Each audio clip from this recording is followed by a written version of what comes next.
We are now at the public participation on agenda items of this meeting. Pursuant to board policy, public participation is limited to 5 minutes per speaker for a total of 30 minutes for all speakers. There's a timer at the front of the room that will keep track of your time and begin when you start to address the board.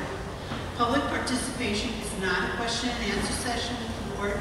If you would like an answer to your questions, please submit your request in writing to the board clerk. Thank you. First person, Mr. Bob Collada.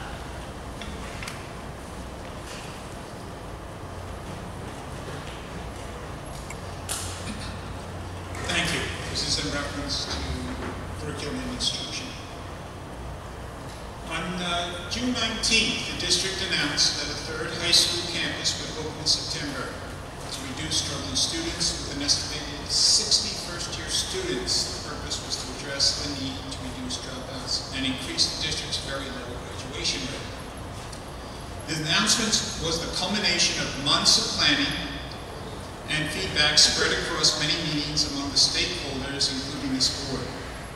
Given the facts about this district's chronic failure rates, the board moved to approve this new campus as a first step among many needed to turn around this district's need for a long-awaited improvement. So why the sudden need to stall this needed initiative? We're told in order to find a larger space for more students. I'm not sure. After all these months, with all the facts on hand, you shut down the September opening because you will be looking for more room? Why not start with 60? The Peak Tech program started with 50 and is expected to grow. The city charter school started with about 60 despite its anticipated growth. Why not start with 60 in the first year? There are advantages of moving carefully, evaluating the progress, addressing unanticipated problems, and managing to grow more effectively and efficiently. You would think that as the process of selecting this campus moved forward over the past 6 months, someone would have factored in a growing number of anticipated students for years 2, 3, and so on into selecting the site by this June. Now that you have delayed the opening, what happens to the 60 or so struggling students? Your answer might be that they will get all the needed services to succeed. That begs the next question. Why then do you need a third campus if existing campuses will presumably deliver those needed family-like support systems? The explanation to this delay does not add up. Let's explore some politics. Perhaps some special interest or interests have problems with improving a long-ignored chronic problem of academic failures, dropouts, and failing graduation rates. Let's review some political scenarios. A third campus takes money. Who wants that money for other purposes? Was there a miscalculation of the true costs?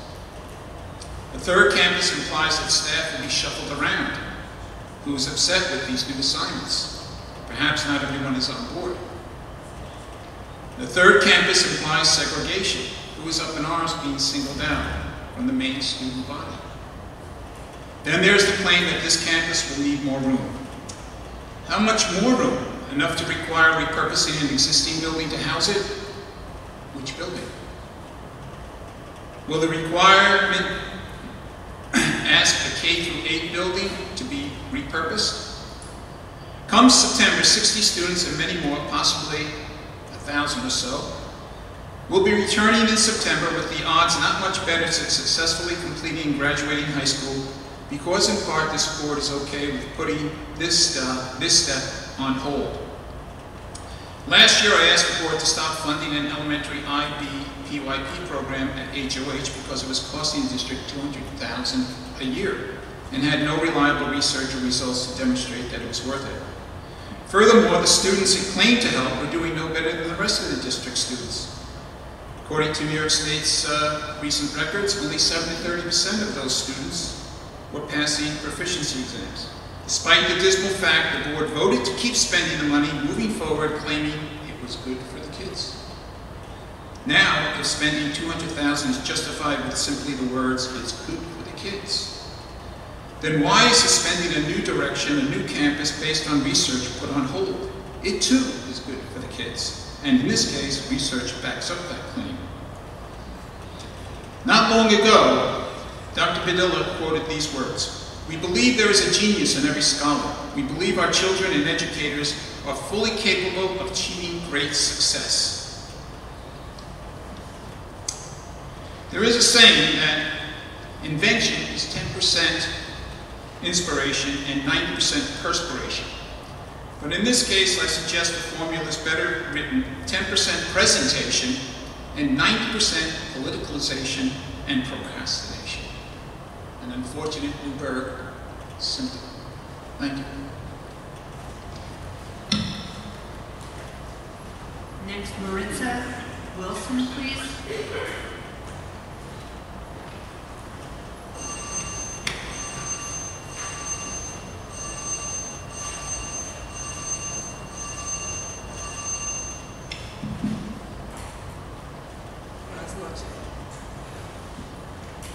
Con la resignación del Dr. Swart en esta Junta de Educación, tiene la oportunidad para enseñar a la comunidad que la población de estudiantes latinos deben tener una voz en esta Junta. Sinceramente, es un problema que no hay nadie en esta Junta que pueda entender lo que yo estoy diciendo, porque ellos no hablan mi lenguaje. Esta es tu oportunidad de arreglar este problema, aunque sea temporadamente hasta las próximas elecciones. Enseñará que ustedes están siendo inclusivos. Exacto.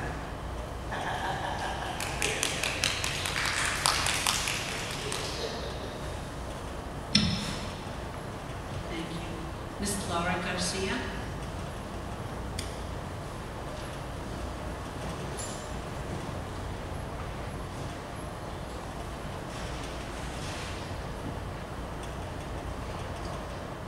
Yo también estoy aquí para hablar sobre el asiento vacío que está disponible en la directiva escolar. Si ven a su alrededor, no hay ninguna representación del más del 80% de los estudiantes de color que asisten en su distrito escolar. I will translate for everyone here tonight because I think this is very important. I grew up in the New York City School District, and it's a shame that I come to these meetings and don't see any representation sitting at these tables. And it's very saddening to me that there isn't.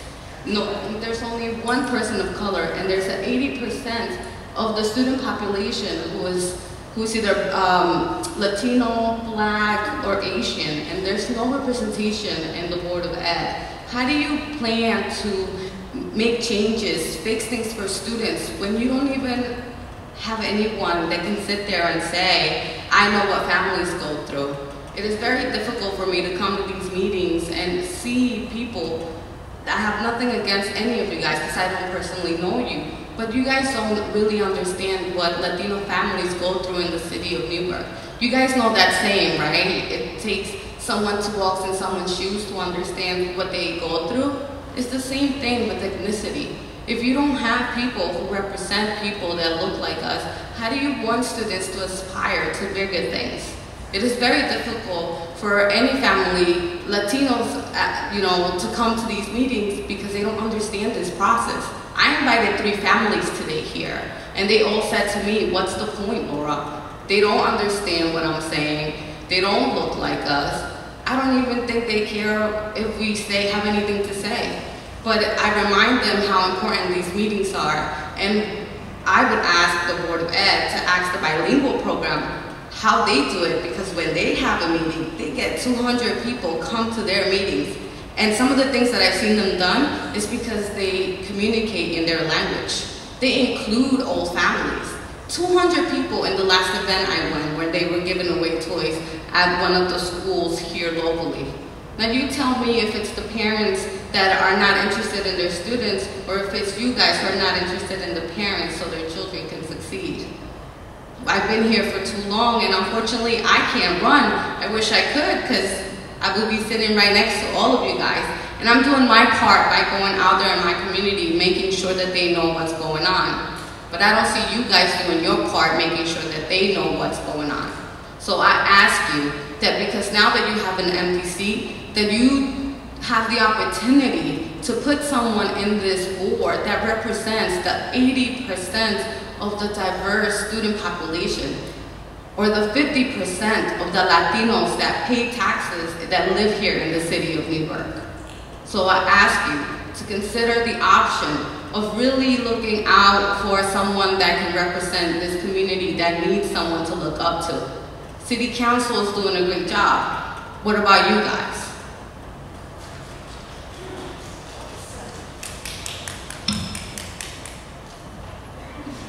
Mr. Tom Woodhull, please.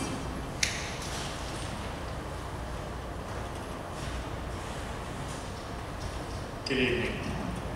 I'm here to speak for the children in the city of Newburgh.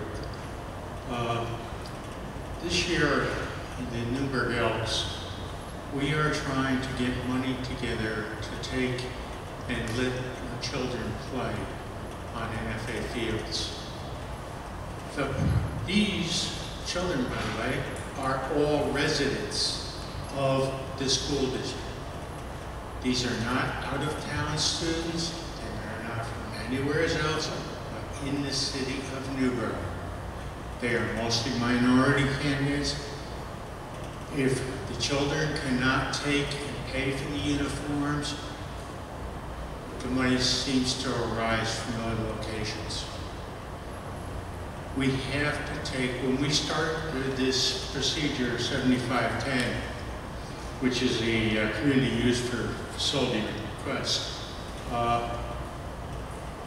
I read through it and I was really surprised that we are now saying that the children have to take and pay for the use of the field, plus they have to pay a janitorial fee on a Saturday morning when there are janitors in NFA. They have to pay for security, which is in NFA anyway. And these are children running from 8 to 15 years old. We are really doing a tremendous injustice charging these children, our children, not anybody else's, not from any other district. We are definitely doing a disservice. I don't know what's going to take to change it. As far as I'm concerned, 7510 needs to be completely revamped again. The last time it was revamped was back in December 18, 2012. And that's almost 3 years ago.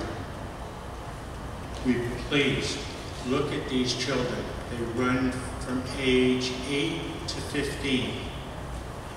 The Elks that run it donate their time, their money to take and make sure these children are taken care of. They clean up after themselves. I've been to a couple of their games, and they clean up after themselves.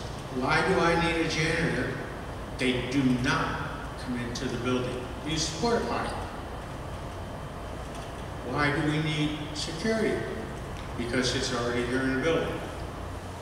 You can see that field clear as day on any of the cameras that are in the town hall, where you were just having a conference. You know, this isn't a group of kids that's running wild and taking and doing things that are going to hurt our school or our fields. So please, take a look at this. Again, it's our children, nobody else's.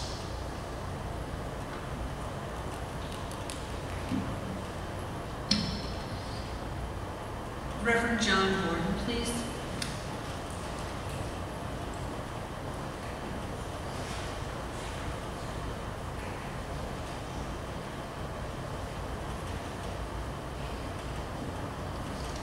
Good evening.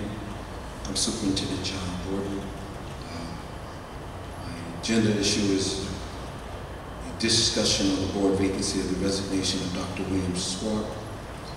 With this vacancy, we now see that we have an opportunity to improve upon our diversity and also an opportunity to really reflect what all means all is all about.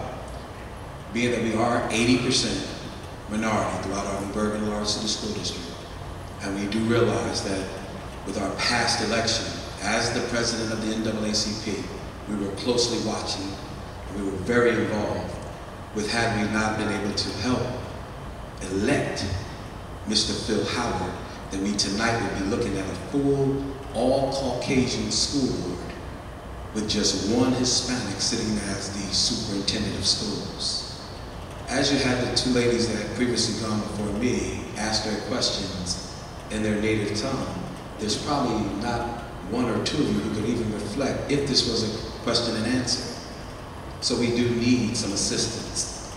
So on tonight, not only do I want to make a statement, we want to give you an opportunity, because we know the board has the responsibility to assist this Newburgh-Large City School District with helping us fill that vacancy. We realize that over the course of the last 2 years, you've only operated with 8 members on the school board. Therefore, a lot of things were not accomplished due to that when you had an election process amongst yourselves, it would get deadlocked at 4-4. To prevent that from further happening and forget the flow of not being able to get a 5-4 vote from the board itself so that you can operate, so that the new president will have her opportunity to say that at the close of her administration some things were accomplished.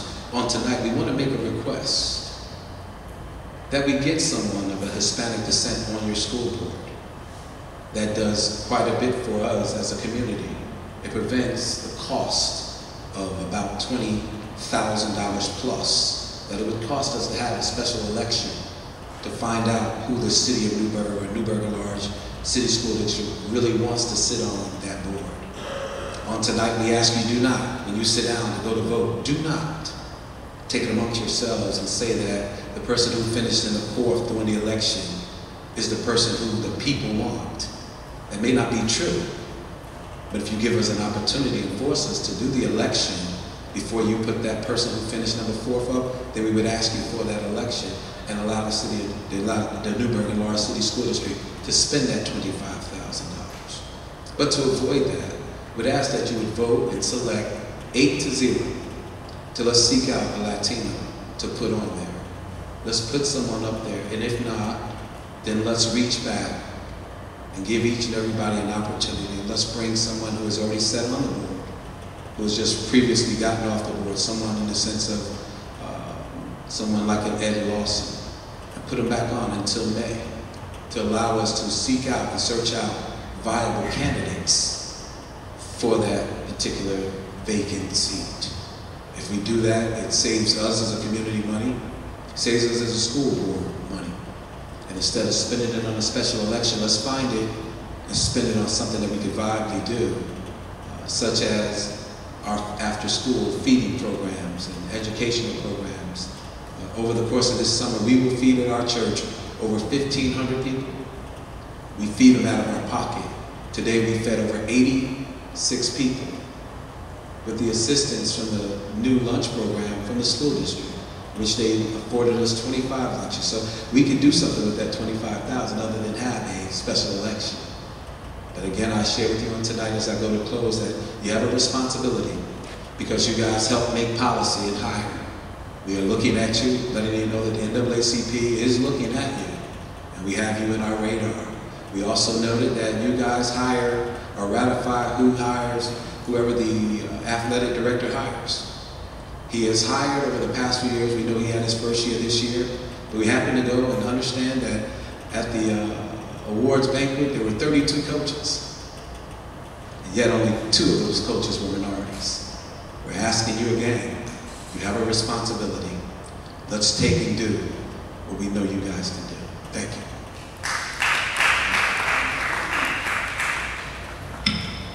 We're going to move on to section 6, agenda items, board president.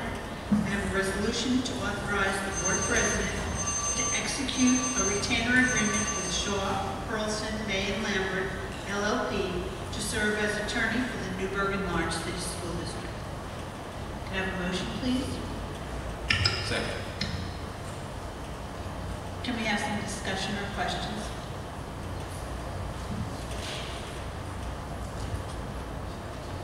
There are no discussions or questions.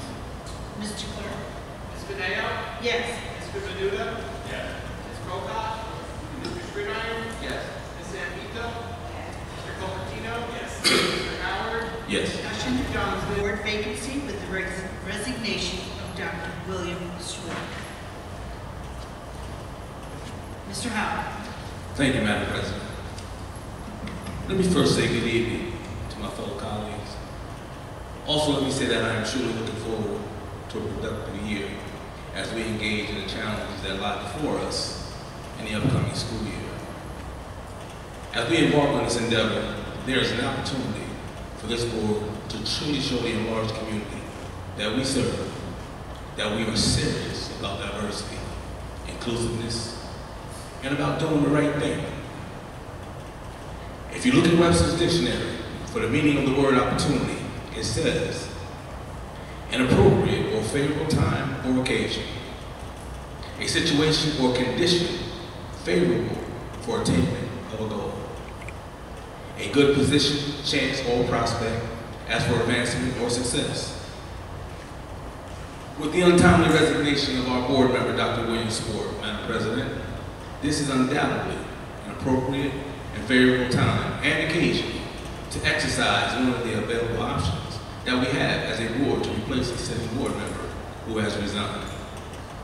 And that is to appoint a qualified individual to serve this position until the next election. As I sit and reflect on this opportunity, Madam President, I think back to the many diversity committee meetings that we had during the last administration under your astute leadership, where the conversation was centered around the idea of how do we move our district towards a more diversified community. The core of the discussions was that we needed to take advantage of every opportunity available to ensure that our district was a diverse and inclusive environment. In a district that has a minority population upwards of 75 to 80% students of color, we as a board have a chance, and as a governing body, a governance body, to make this board move in a direction that reflects the population that we serve. We have an opportunity to champion one of our core values, diversity.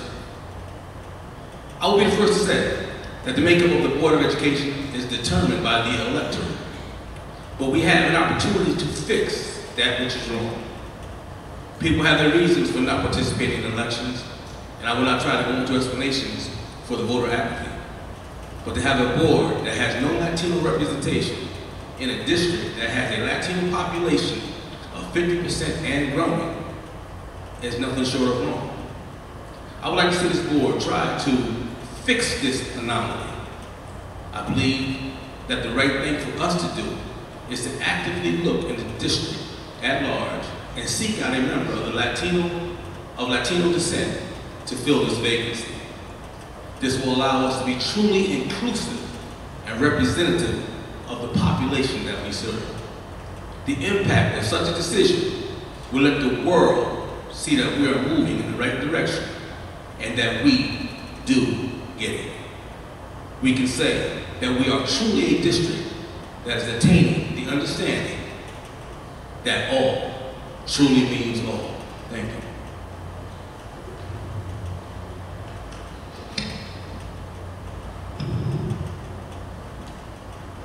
Mr. Johnson.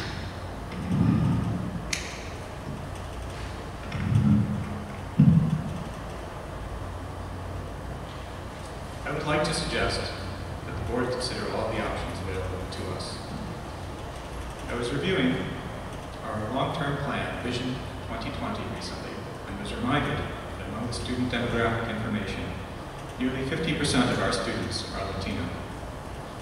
I think the district would benefit greatly if it were possible to appoint someone both strongly interested in educating our kids and well-connected with the Latino population in the district.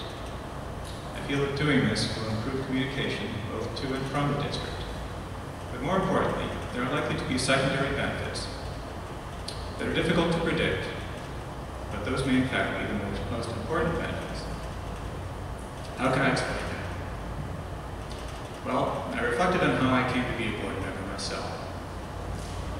It was the encouragement of 3 people that made me decide to run: a board member, a teacher, and a retired teacher. Without their encouragement, it's unlikely I would have run. Frankly, it was this network of support that allowed me to run. I reaching out to someone well connected with the Latino population of Newburgh, it's possible that we can see a new network. People will have a resource who understands the system and can share their understanding with others. It can promote communication, understanding, and participation. It's true, we can't know for sure if a seed will thrive, but I think this has real potential. I would encourage the board to spend some time and energy to determine if such an appointment is practical. Thank you. Mr. Stridine. I'm not one for planned statements, so I'm just going to go from the heart. My 3 sons are Hispanic. Does that make me, as a board member who's white, not for them? I think not. I understand the frustration with the Hispanic community. I see it. I also see the practicality of elections, and there is opportunity for Hispanics to run and for all minorities to run for the board. And I myself think that out of the options that we have available, for me to not choose someone who's put the effort and time into running for the board, whether it be Pamela Resch or Greg Phillips, then it's not an option to me. I shouldn't feel guilty because I'm white. I'm sorry, I'm proud that I'm white. But I understand that you're proud for your Hispanic heritage. That's great. I'm proud that my children have Hispanic heritage. And I share in that as much as I can. I want diversity on this board, but I can't force it. You have to run for the board. It can't be just given. I would feel bad to be just given something and not take the time to run for it. It is a big effort to run for the board.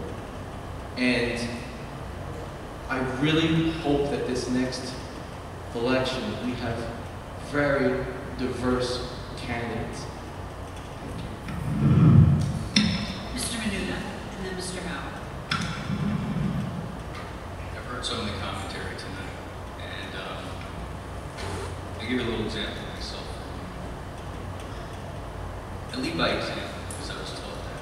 I'm first generation Sicilian American in this country. My parents, or my father and his family, came to this country having to speak English, having to learn. And nor did they teach me Italian. As a matter of fact, it was frowned upon because they wanted to be American. I understand that I come to these meetings and I hear people speaking in Spanish, and no, I don't understand everything. But how much of that can we do as an education system to assist you in doing that? Really, English is the American language. And I appreciate the fact that Spanish has become secondary, but really, that means every course should be taught in Spanish as well. All literature should be in Spanish. Huge influx of cost to the district, cost to the community. I graduated from this high school. I moved on to do the things that I've done in my life, and I'm very fortunate to be able to have run for this office and put in my effort, my time, my money, and have the support of my friends to do so, and those who encourage me. Some of those who are on this board who encouraged me to do so. And I was successful at it. And I wasn't handed anything. I achieved it.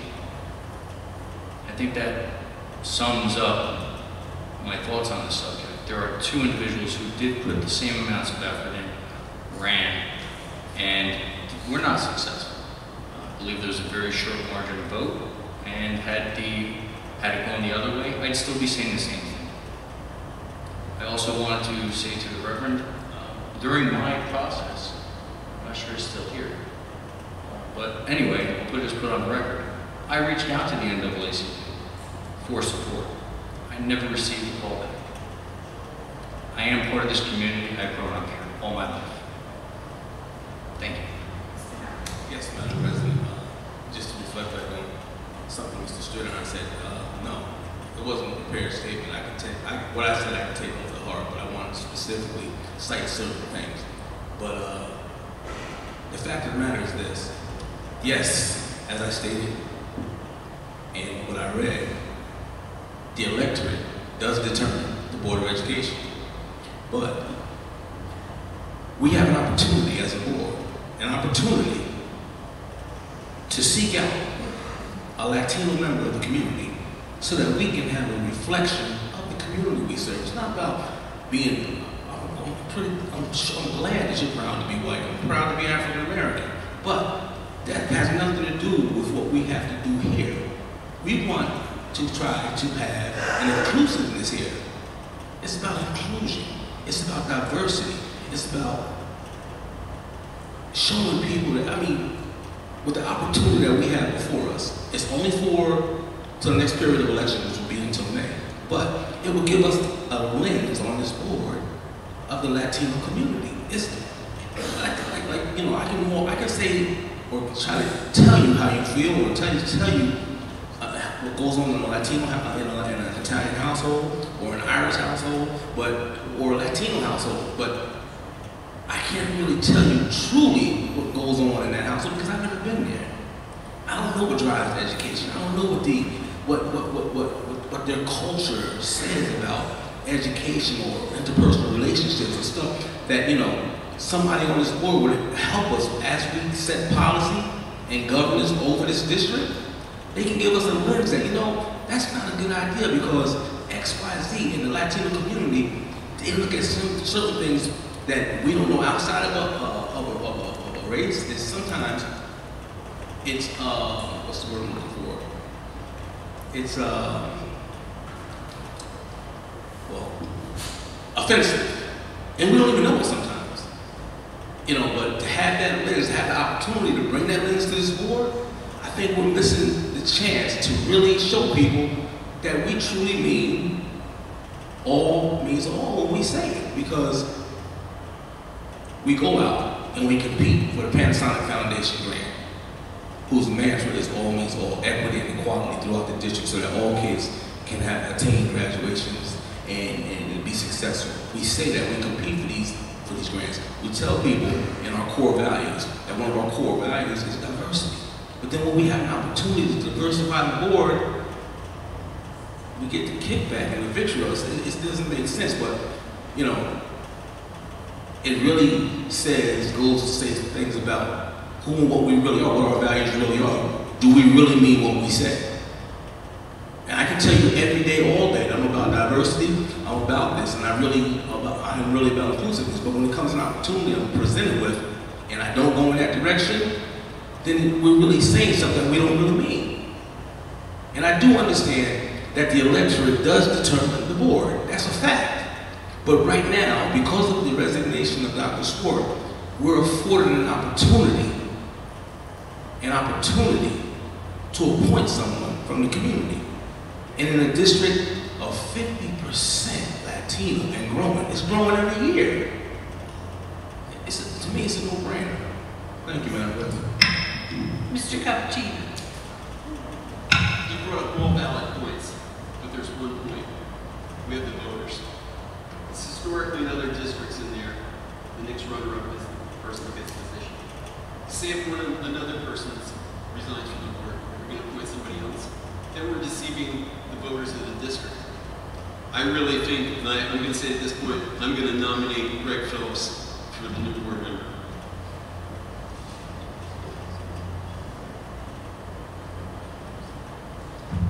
Was that a motion, sir? Yes, I motion that we nominate Greg Phillips as the new board member. I second the motion. Can we have some discussion? Motion and a second. Can we have some discussion?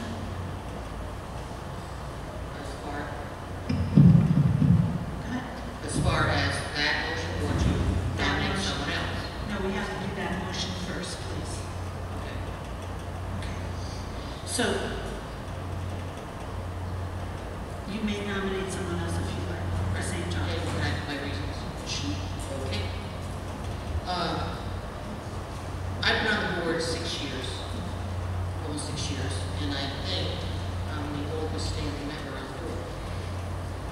we have a number of board members that are newly elected. Some that have 1 year, some that have 2 years. Bill's on his 4th year. And I'm all for that because we do the 1/3 elections every year. Unfortunately, with Dr. Stewart, he had to resign. But I'm looking for not only diversity but also stability, and to have us move forward. We could stay with 8 members like we've had, and I've been on the board with 8 members for a number of years, different ones. But in my mind, I think we need experience also to move us forward beyond, besides diversity. And I'd like to see us look for a Latino or Hispanic to run in the future. But in my mind, I would like to nominate Runston Lewis, who has been on the board, or was on the board for 22 years. He knows the district. He's a community member. He knows the board. He was president of the board for a number of years. And I think with asking him, and I don't think it's something that we really can make a decision tonight because people are not here, is to, take some time to find out if these people really want to be on the board. And I think he would add stability for the next 8 months or so until the next election. So I don't know if I'm supposed to nominate him now or just throw that out. But I mean, I would You can nominate. I would nominate Runston Lewis. I second that. Mr. Howard, yes. Yes. I really think that we're being a little premature here. I really do. I think to settle that discussion tonight, I think that, as Mr. Copertino said, some valid points have been made. And I think for us to jump off the ledge and fill that position tonight is a little premature. I mean, we made valid arguments saying that the makeup of the district, and how we should try to do some intentionality and go out in the community and see if there's, not to see, but try to find a qualified Latino who is willing to sit on this board. So that can be a part of this discussion. For us not to take that time to do that, I think we're being a little premature, and I think we're putting the cart before the horse, because I truly believe that we've done it for the last 2 or 3 months. Another month is not going to hurt what we need to do going forward to get in the way of making the right decision. I think it's a little premature for us to be voting on this right now. Are you making that motion, Mr. Howard?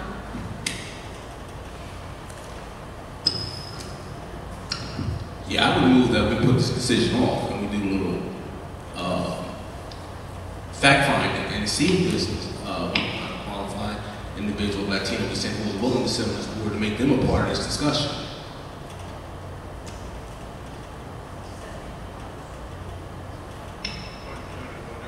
Is this motion tabled or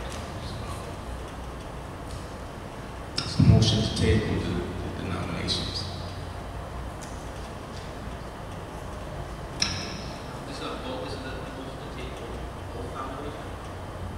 Yes, the process.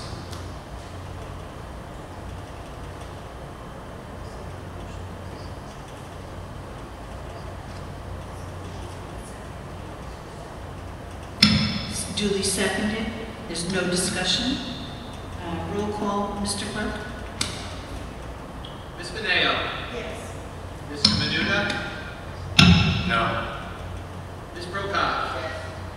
Mr. Stridiron? No. Ms. Zambito? Mr. Copertino? No. Mr. Howard? Yes. Mr. Johnston?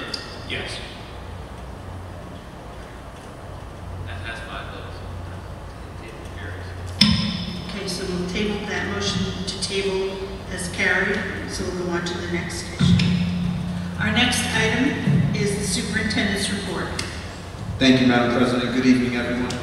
I have one item, and it is to recognize Board of Education. The first being, we had an opportunity this year to participate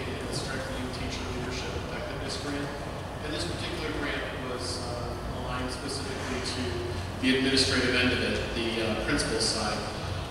And in the design and development of this particular grant, what we feel very strongly in listening to feedback from faculty, staff, administrators, the central office has to do a little bit more in supporting principals to be able to support teachers, for teachers to be able to support students in the area of curriculum and instruction and the area of evaluation.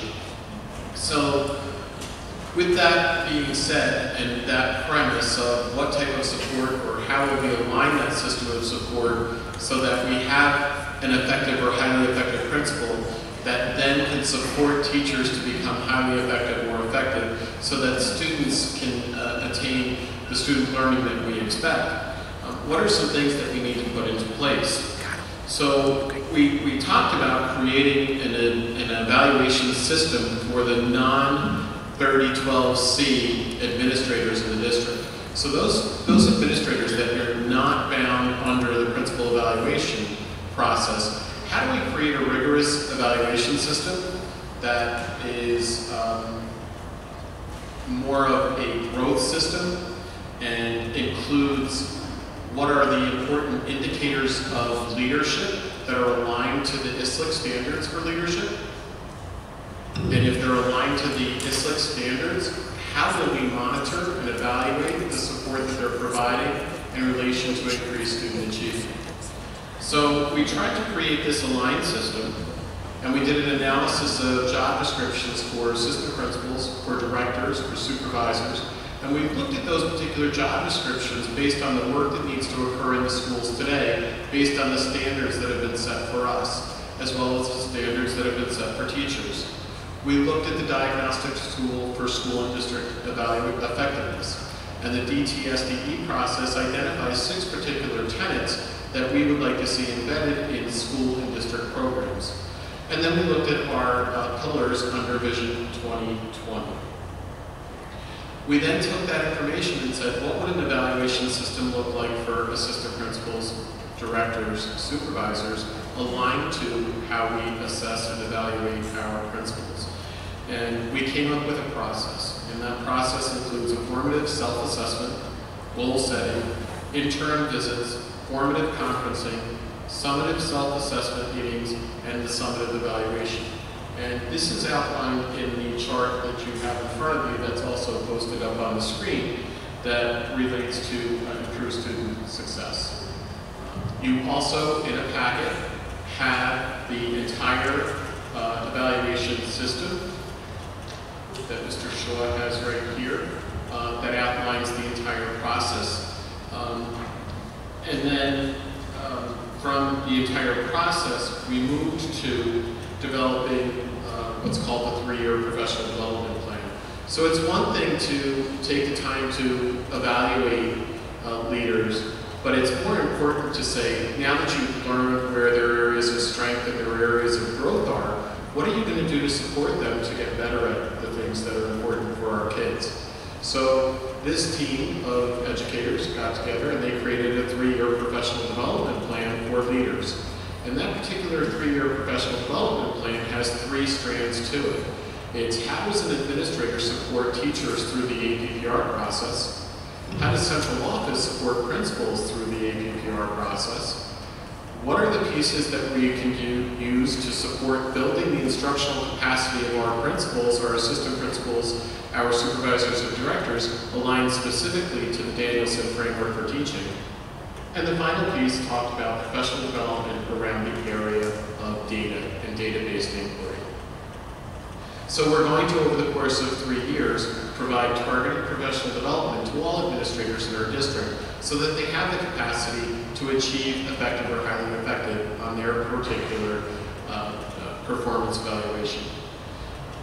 What I neglected to tell you is this was totally created from the bottom up.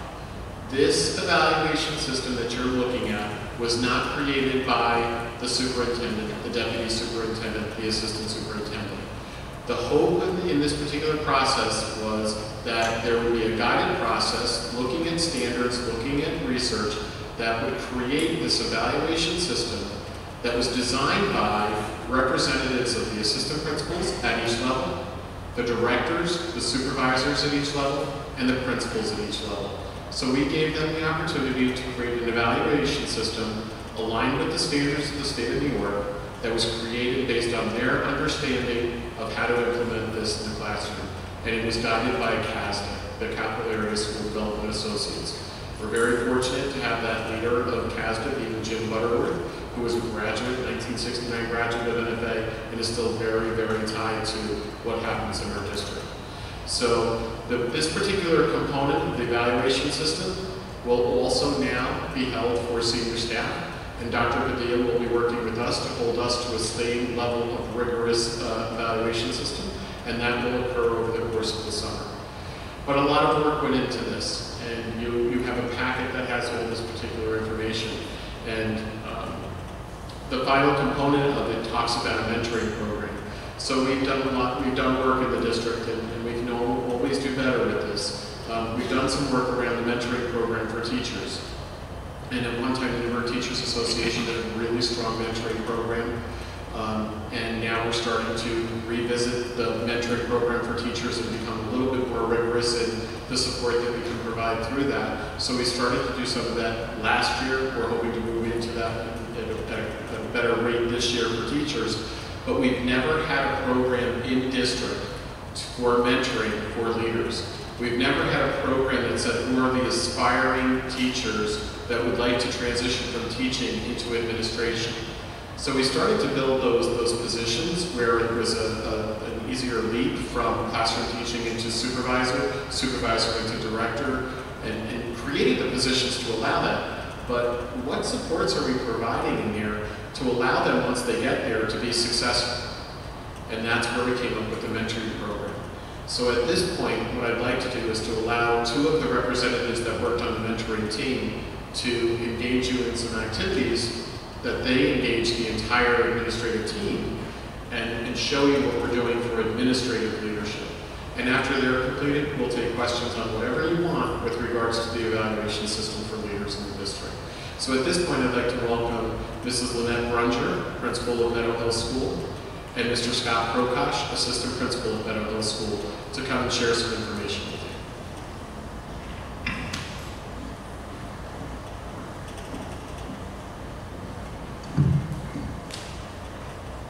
Good evening. We were really excited to be a part of this mentoring program and to be developing curriculum that we could share with our colleagues. What's exciting about this is that it is part of our systems in Newburgh, which establishes foundations that are consistent for all of us.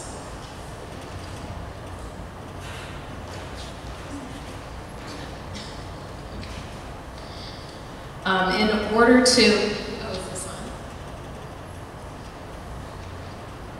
the purpose of the program was to create a cohesive district-wide mentoring program based on a model. There's lots of models. We worked with NYCLA, New York City Leadership Academy, and decided that we would use the FCB model, which is the facilitative competency-based model.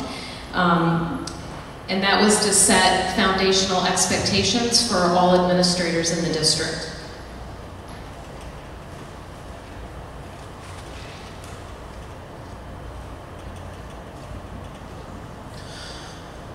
So the timeline for the mentoring program started for the second semester, and we worked throughout the second semester. There was 3 groups that were formed within the mentoring program. So we have the core team, and the core team was charged with coming up basically with guidelines, a guidance document, process and procedure that we would follow for the program. And the core team came up with that. The next team was the curriculum team. Lynette, myself, and David Brown were part of the curriculum team, where we worked with NYCLA, went to New York City. NYCLA came up to work with us over several months to come up with the facilitation to basically not only be trained, but also then turnkey that and train the other mentors that are part of the program. And then the third facet is the 21 mentors that have participated in the program to be trained to mentor throughout their time here in the Newburgh Large City School District.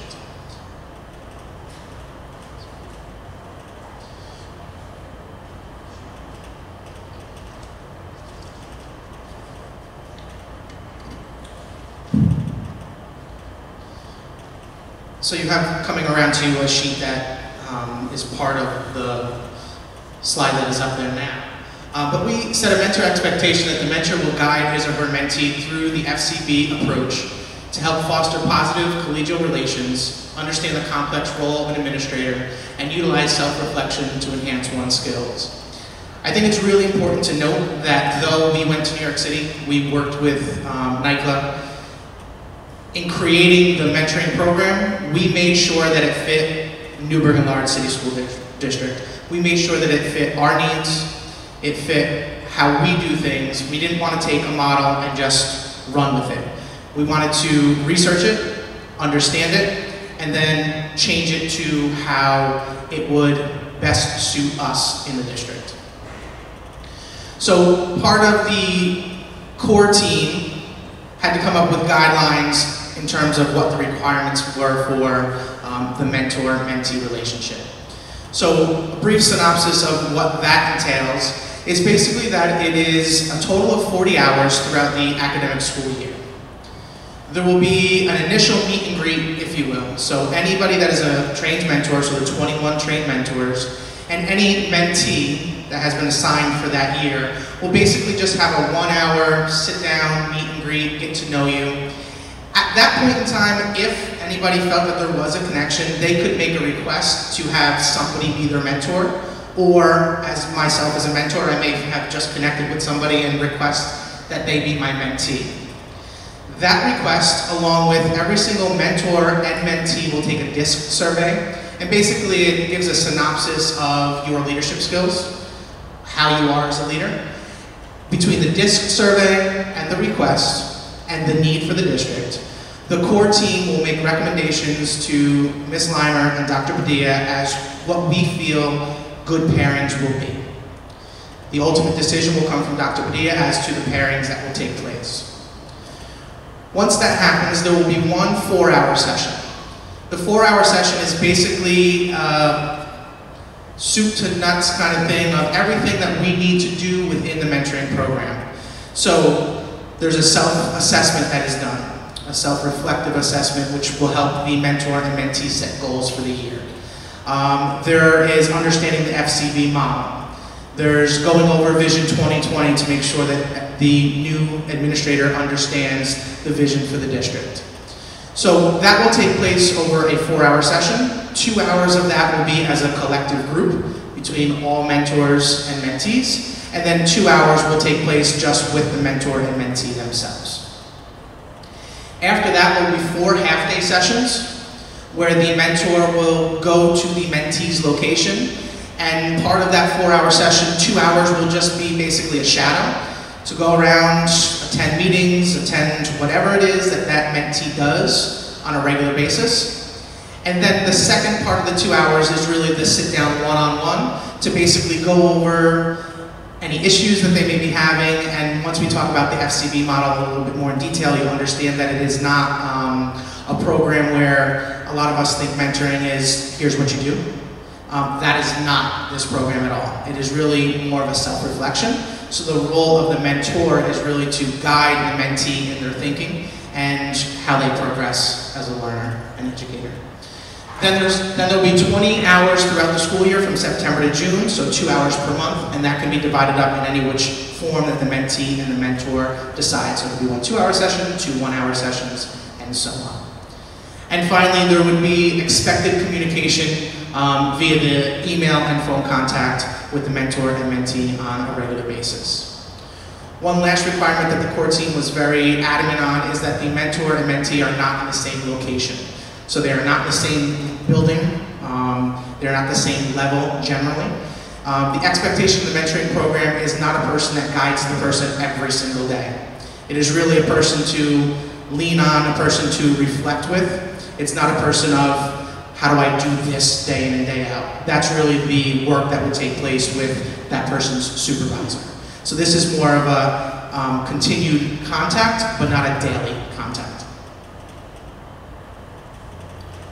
So we'll take a look at that definition, the facilitative competency-based coaching model. It's an approach to school leadership, one of many, but one that we feel meets the needs of Newburgh and the administrators in Newburgh.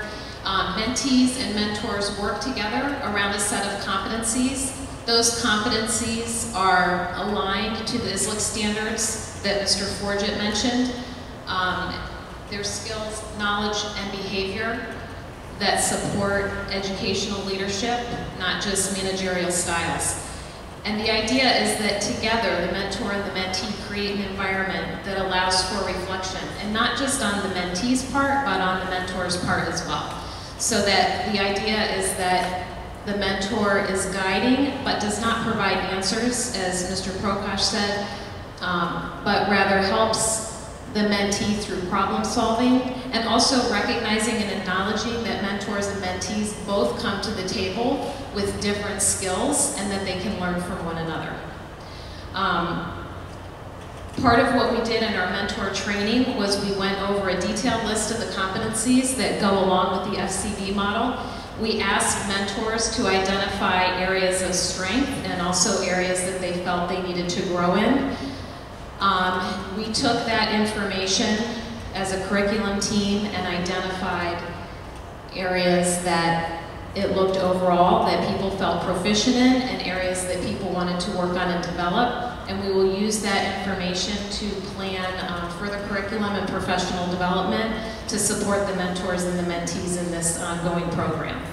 The other thing about this, the FCB model, and this mentoring program that is really wonderful is it does support the Vision 2020 pillars, specifically District 1 being systems, or Pillar 1 and Pillar 2 and 3 as well, to support effective leadership across all areas. So we know time is limited, so we're going to participate in one activity, which we felt is valuable for everybody, whether you're a mentor or not. And we want to make sure you're still paying attention to us. So in the 2-day training that we did a lot of work in 2 days. It was a full 2 days of a lot of deep thinking and information. And within each topic, we tried to do an activity to kind of balance the work that was being done.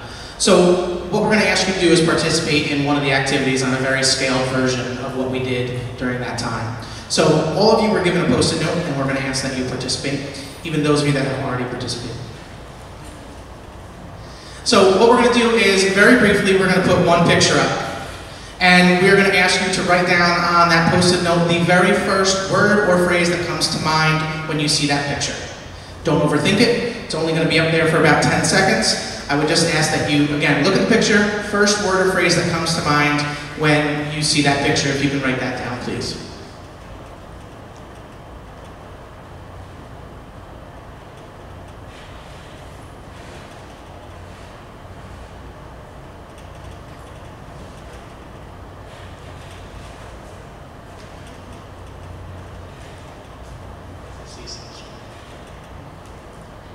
Okay, first word or phrase that is coming off of the PowerPoint.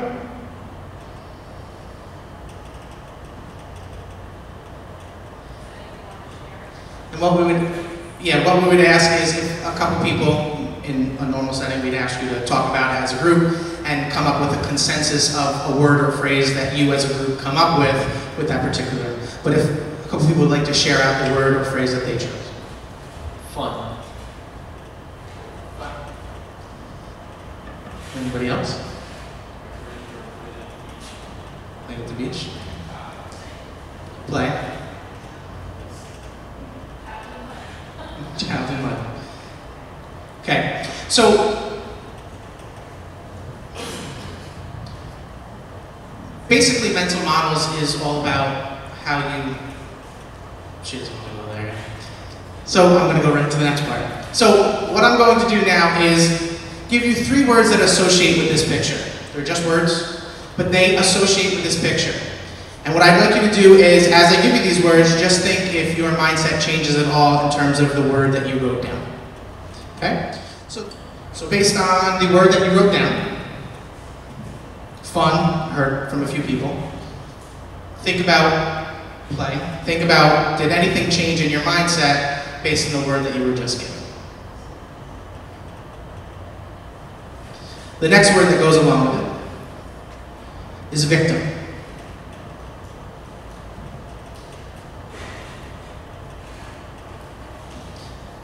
And finally, the last word is orphan.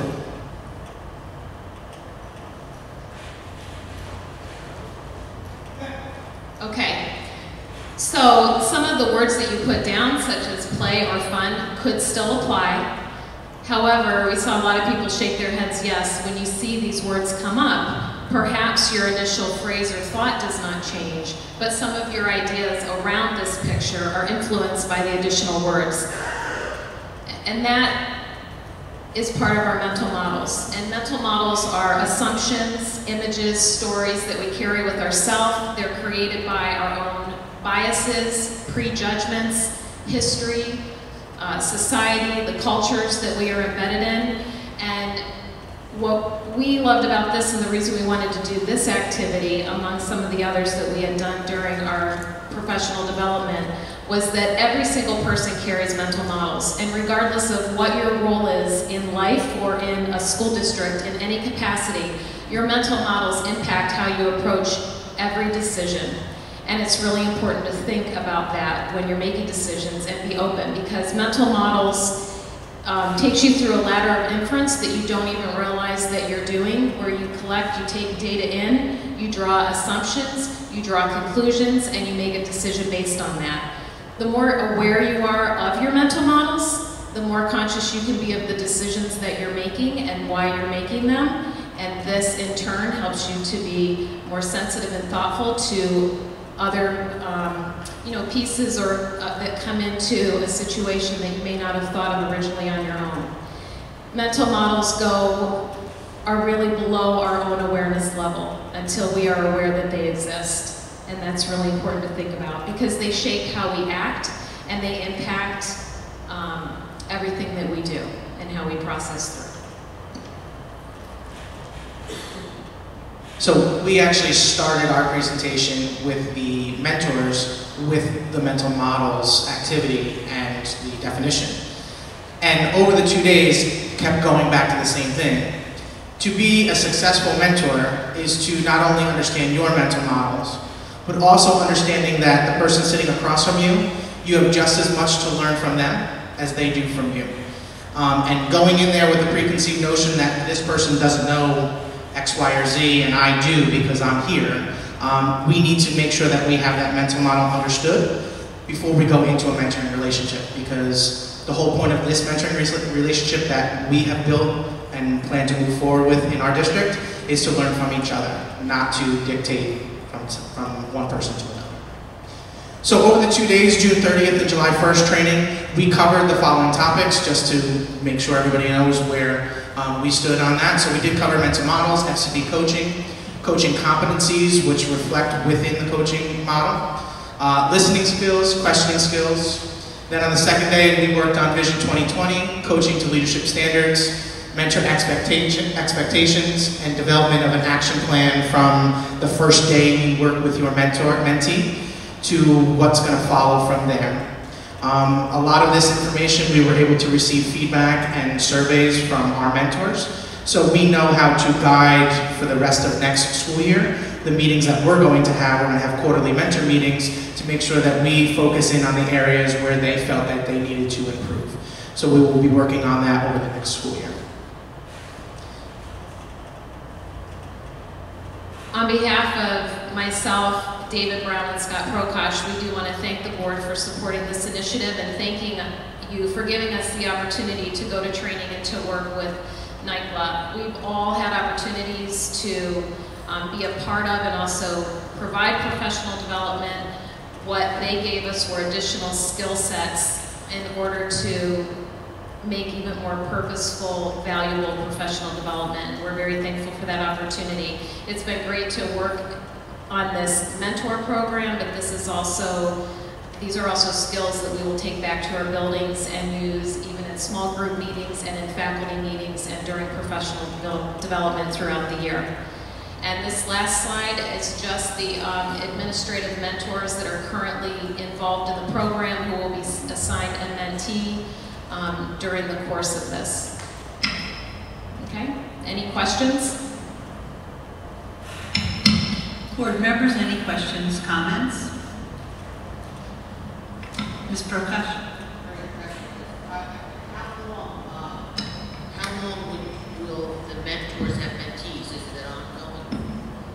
It's an official year-long process, but our hope is that once that relationship builds over that year, that it would just continue on unofficially for subsequent years.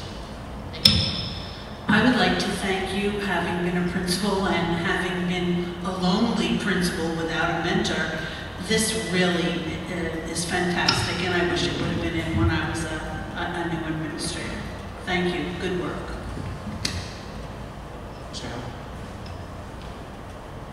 I'm sorry. I just want to say this is very welcome idea, and bringing this to the district and what you guys are doing is great, because this mentor-mentee model is great. It's great. It's something that's long overdue, and I'm hoping that this is something that our district, and more importantly, our students are going to benefit from, because this really opens up the vista for everybody as far as how we handle business around here in our district, and how that mentor-mentee relationship is going to be strong going forward. I think, like I said, students are going to definitely be beneficiaries of this, so congratulations on that. Great job.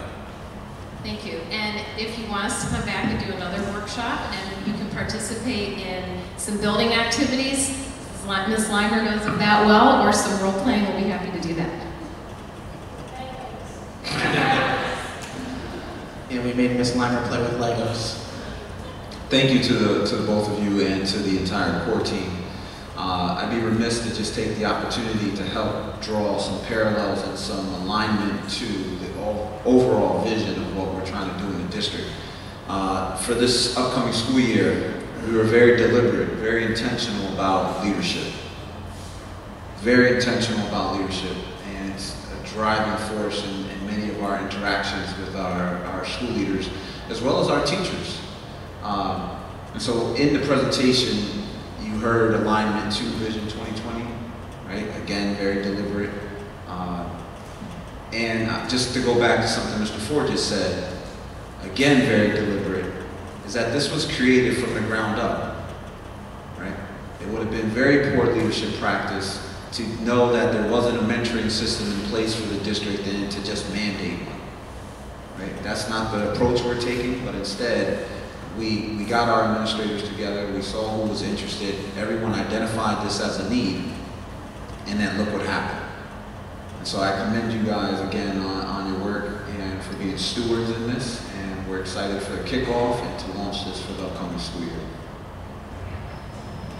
So just to wrap this up, as we started out the conversation, we were talking about student success. And we talked about how do we focus on improved student learning for all of our students.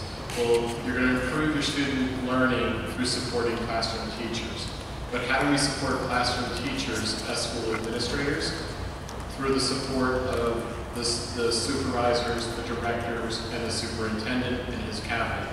So when you look at that particular structure, we hold people accountable through an evaluation system, but we also grow instructional leadership. We grow student success through that particular system as well.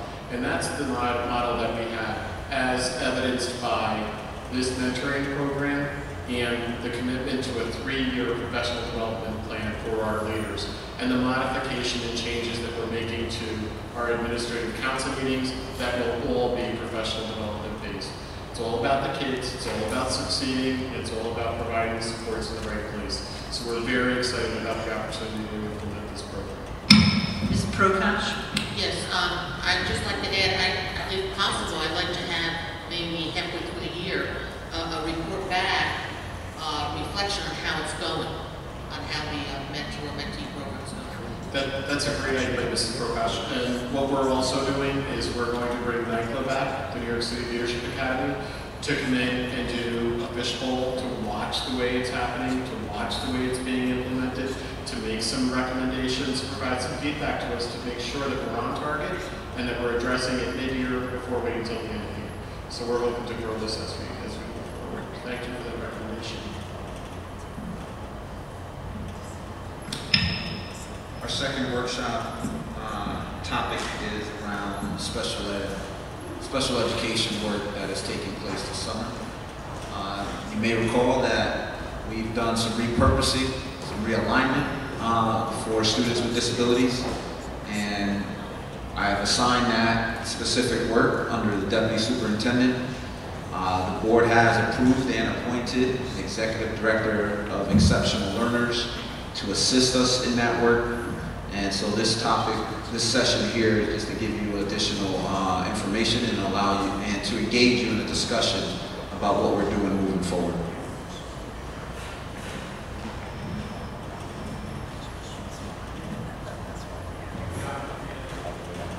Thank you, Dr. Padilla.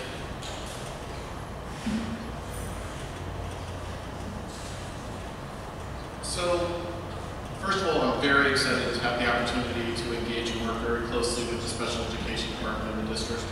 That's where I started. That's where my heart is. That's where my passion is. So, as an educational leader, I am very happy to be back in this particular area of our school district to work with an amazing team that we've just established. And before I start, our new Executive Director of Exceptional Learners is Mr. Chris Baer. So we welcome Chris to the district. Chris will be going through this particular presentation along with me. It's more than just the two people that are on this stage. It's really an amazing group of teachers. It's an amazing group of teaching assistants, students, parents. When you look at the whole community, that's what we're all about. That's what we're trying to do as we implement programs for our students.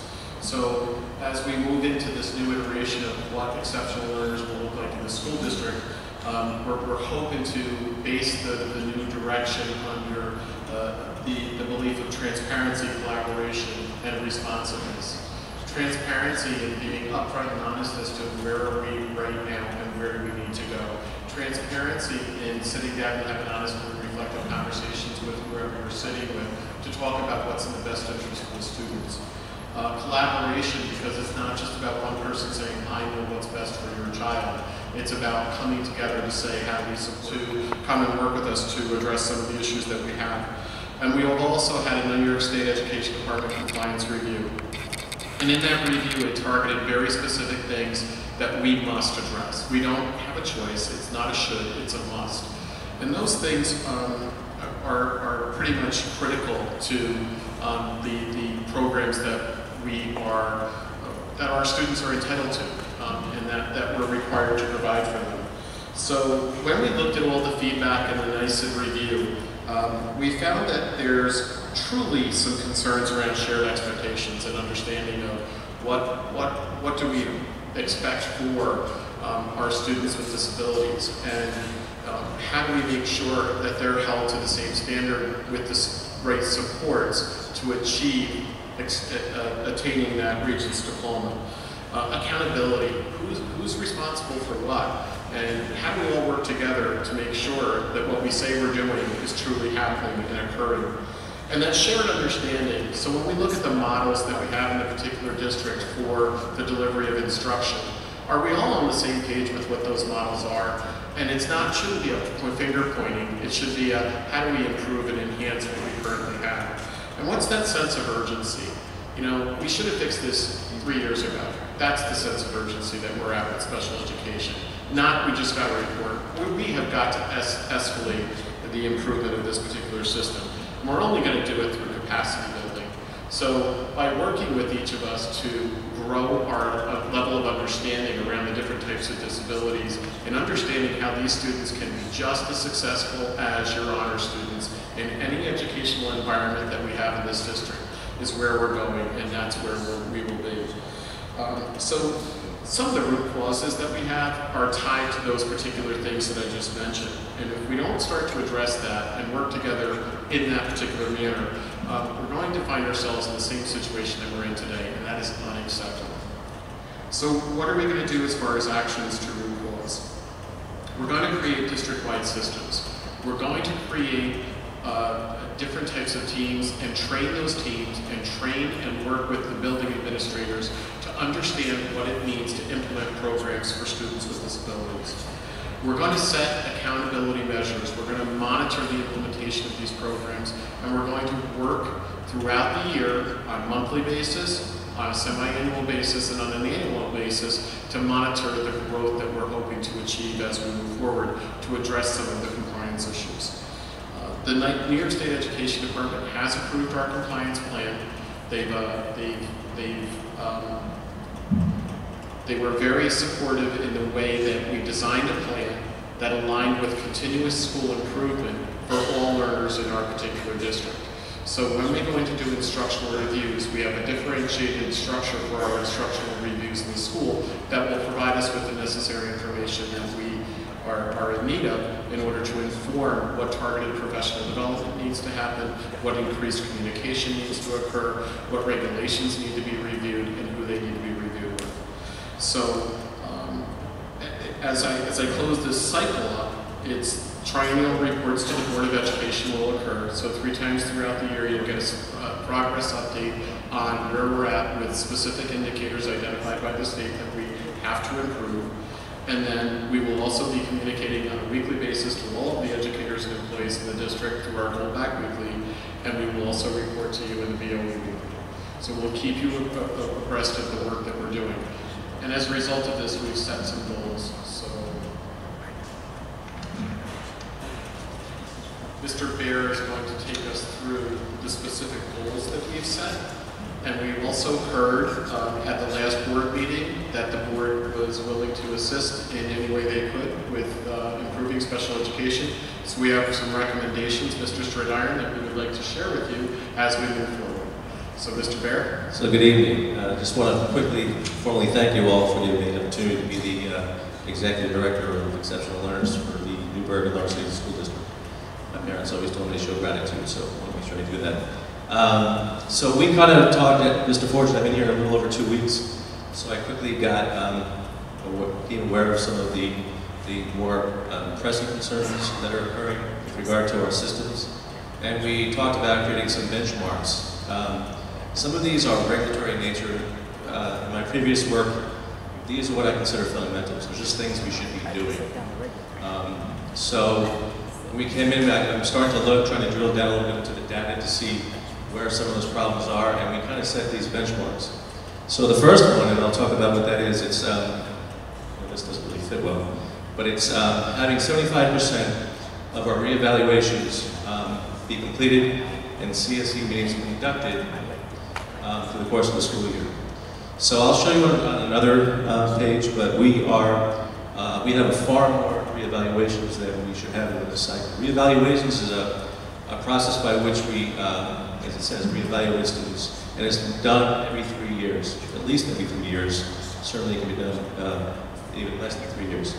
So if you imagine we have 1,700 kids who are in our school-age programs, that equates to about, somewhere about 500 to 700 kids. It doesn't always work exactly as divided by 3, but if you imagine it, we're well over there right now. So that's something that we're going to have to work on. I'm going to go down and I'll come back to the functional behavioral assessments. The same is true with our new referrals. By regulation, when we get a referral from a parent or from the building, and we process that evaluation, and we get consent to start the evaluation process, we have 60 days. Mr. Shaw had 60 business days, right? School days, I mean, right? Does it include I always forget that part. But it's 60 days. And it means that we need to bring that information to the Committee on Special Education and bring it to some form of closure. And right now, we're not in compliance with that. We have a lot of evaluations that I've inherited over the summertime, and we've already gone through that. We've created a plan to really process those through the 2 summer months. But going forward, we want to make sure that we get that compliance. With this year, New York State establishes a number of indicators that New York State has to do. It's a cycle of indicators, and it looks at certain target areas of special education. And this year, in 2015 and 16, we're up against indicator 11. So that speaks to that. It's actually, we're going to be measured by our ability to meet for both preschool and school age, that 60-day time frame for all the referrals. And then something that is near and dear, I noticed that some of the meetings don't get held in the 10 months that are expected, so by regulation, we have to conduct an annual review on every student at least once a year. And to me, that's just a fundamental. Parents have the right to the meeting. We need to sit down with them, with our staff, review their progress, talk about recommendations, goals, all the different components of an individual education plan. So it's my expectation that in the 2015 school year, we will have all of our students met by the end of the school year, which is in June. Doesn't mean there may not be some carryover into the summer. Some things need to happen after the fact, but we will meet with all students. So those are the benchmarks we set for ourselves. One of the areas that we talked about, is just to show you one area that we're out of compliance. So this is something that I looked at, just kind of going to the recommendations. There are 986 reevaluations that are due. And that speaks to ones that have not been done all the way through August 31st of 2016. That's a lot. I don't know if you imagine 1,700 students, it's more than half. So it's a daunting task. So when we talk about some of the recommendations, I just want to put that number out there. So what we're asking for is to consider a way in which we can achieve that goal. So currently the structure that I inherited was having me as the executive director, certainly under Mr. Forgett's supervision as deputy, having 2 supervisors of special education and then 7 teachers on special assignment who serve as CSE chairs. And when I started to look at some of this, we started talking about it as a way to restructure this in a way that's fiscally sound, but also helps us to really achieve those benchmarks and really move the entire system forward. And I'll talk a little bit, to me it's more than just compliance. Compliance is sort of the basic, and what we need to do, it's the fundamental. It's really about educating our children and moving them forward and making sure that they're successful. So we're looking to eliminate 3 of the CSE chair positions and have that be replaced with 3 supervisors of special education. And it is funded through our IDEA grants. Those salaries have already been assumed. So the addition of that would be to create one new school psychology position, again through the general funds, create and hire a new behavioral intervention specialist. We currently have one at Newburgh Free Academy, and I think we're looking at having another second person potentially for the middle school. And that's really looking at I didn't go to in the previous slide, but we're also out of compliance with our process by which we analyze behavior and also look at providing behavioral intervention plans for students. And there are some set of guidelines that you're supposed to adhere to for students who show problematic behavior that impedes their ability to learn. So these positions are really intended to try to help to create that system, to work with staff and with the special education department to ensure that we're doing it as according to the regulation. And the last position is to hire a new RTI specialist, and Mr. Fortune, TOSA. With the RTI specialist, it's the opportunity, with our IDEA funding, we have to do a 15% set aside with that particular funding. And that set aside funding is specifically set up to address pre-referral interventions so that we can address the supports in the general education arena so that we build the core instruction so that some students may be successful with those particular enhancements in that particular program. So one of our interventions that we're going to do is we're going to place an RTI specialist in 2 of the elementary schools based on the data that we collect that identifies the highest number of referrals to special education. So when we understand the schools that have the highest number of referrals to special education, we will then present this particular individual into those 2 particular schools to develop pilot programs for RTI, specifically in the area of K-5 reading. The RTI research really comes out of literacy, early literacy, and is aligned with K-4. We've kind of expanded that to a K-12 model. So Mr. Bear and I are looking at going back to what the research says is right to do for RTI, bringing it back to the elementary K-4 level, and then moving back towards at the middle level and high school level, the instructional support team model that we once had here, and it was pretty successful. So, we don't want to throw the baby out with the bathwater, and we want to capitalize on some of the things that we know work and have worked well with our current staff, but we also have to start to address those things that we don't have the capacity to address. So this particular model will do this. So what you see here is kind of what we wrote into the IDEA grant, and where you see the shifts really are in We need to get supervisors of special education that can expand their areas of responsibility and work with building principals that when decisions are made, they can go in and support and also work with Chris and myself to hold accountable those decisions to be implemented in the classroom. So, you know, as someone who's new to the district, I certainly looked at how things are currently structured, and you know, and I've learned this through my 19 years, is you just don't want to make change to change things. You just walk in and just kind of change things around just because. So we currently do have some really excellent teachers on special assignment, committee on special education chair people. Patty DeCaterina at the high school right now, she's working, Kelly Kane, and Liliana Schuyler. So, you know, why would we lose that institutional knowledge, that amazing knowledge base that they bring to the equation? But if you look at the vision and the mission, and you look at the pillars, we need to do more than just hold CSE meetings. We need to really elevate the dialogue and the expectation for our students in special education.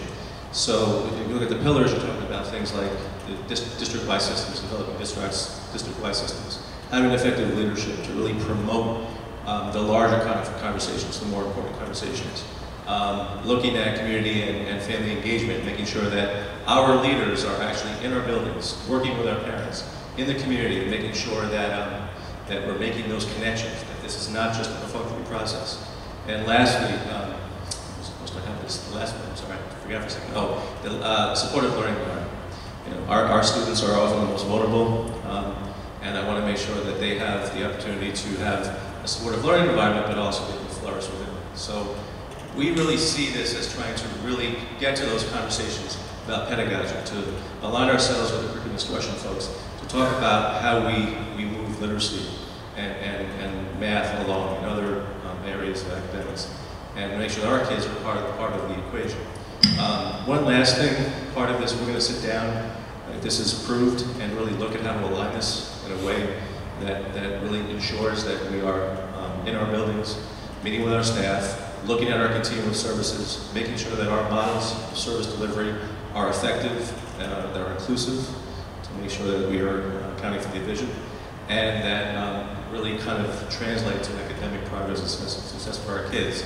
Let's make one more point about the supervisors, but I think that's it. Yeah, one of the things that Chris and I have been talking a lot about is the data. What is the data telling us that we have to do, and what do we have to shift based on the data? Look at the classification rate. It's growing at a rate that is not commensurate with the state, similar school districts. So we've got to really wrap our hands around this and figure out and correct it, and make sure that when we've got, and working directly with Mrs. Felice, she and I have already had conversations on the collaboration. It will be seamless between exceptional learners and C&I, because if we can fix support instruction, we may be able to fix educational environments for our variety of students. And the only other thing that I wanted to mention was when we're requesting the additional school psychologist, it's not just for the increased testing. It's also for the opportunity to really target particular individuals based on student needs, whether it be for mandated counseling or evaluations, but also for providing someone to have oversight for the private parochials and our students in out-of-district placements. So just because those students are educated in a BOCES organization or in a private school, they're still our students. They still impact what happens in the Newburgh community, and we have to take that seriously. So by having someone assigned to out-of-district and to have someone responsible for monitoring the educational programs that are being provided to those students, we think is most beneficial to the students that we're required to educate in the community. So I thank Chris for after only being here for 2 weeks and coming in to try to figure this out with me, I greatly appreciate the support. I know this was a rushed report for you. We promised to provide you with additional information, but we wanted to give you a justification for what we're asking for. So thank you, Chris. Thank you. Questions and comments? Ms. Prakash? Yes, Mr. Porter, I just have one question on the elimination of these chairs, 3 chairs. I see that we need 3 new supervisors, but will we have adequate coverage for our CSE meetings with eliminating the 3 chairs? We believe so. With the increase in the supervisors are going to be chairing some of the meetings as well. They're going to chair. They will be chairing meetings as well, yes. Thank you. Mr. Cappuccino.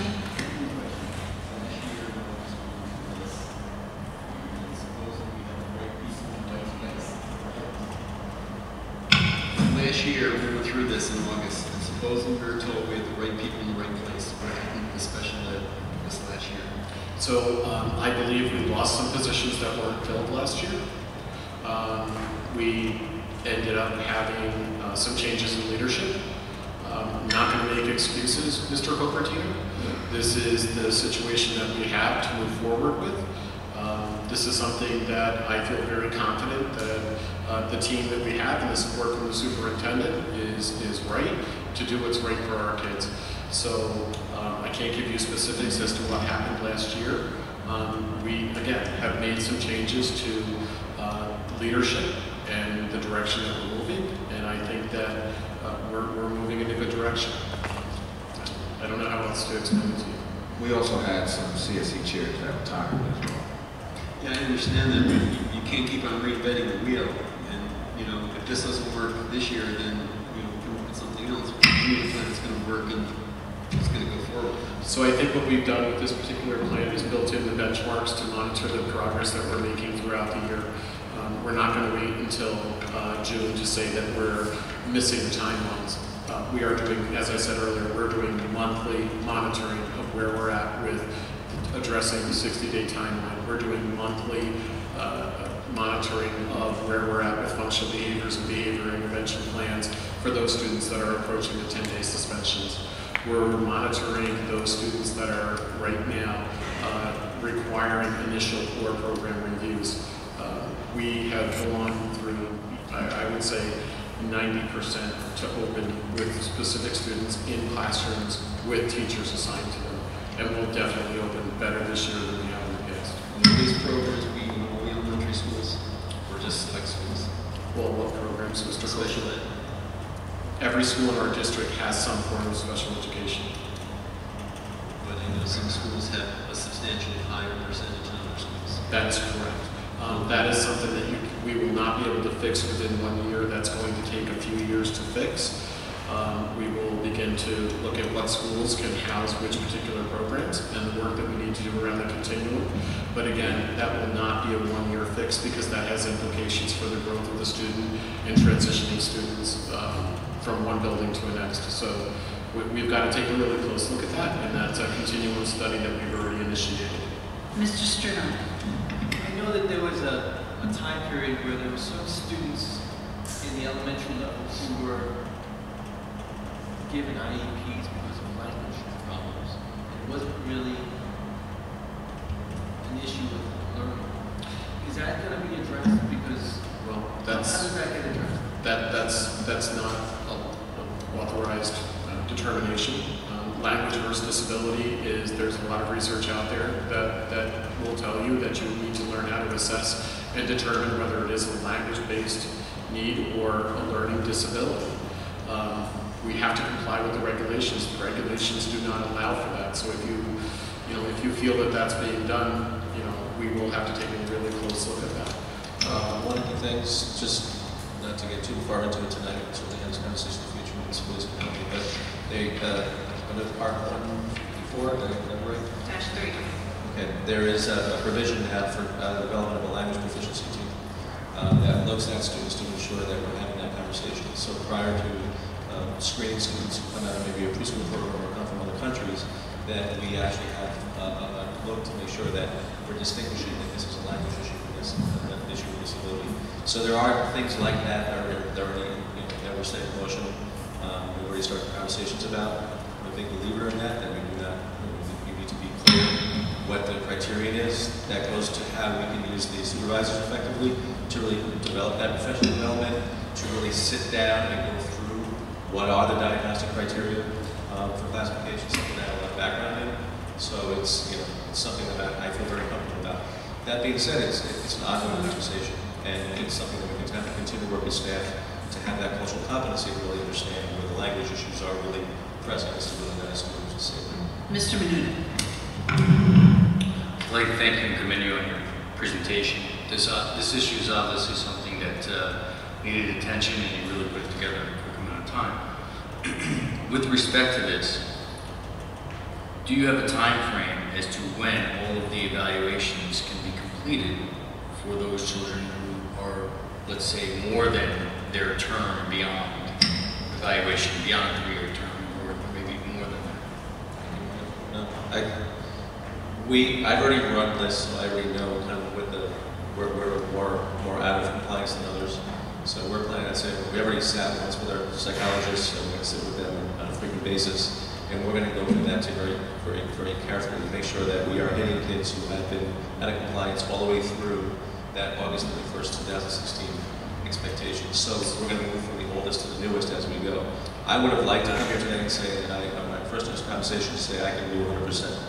When I saw the numbers, it kind of hit me a little bit hard. I didn't want to give you guys an unrealistic hope here. It's something we need to work on. I'm never one who makes excuses. So, Mr. Mood, we're also not just looking to have this fixed by hiring additional and new staff. We're taking a look at existing staff, and we're going to make some very difficult decisions as to the targeting and the work that they do over the course of this next upcoming school year. So some of our existing staff will be provided with very explicit expectations for the work that they do.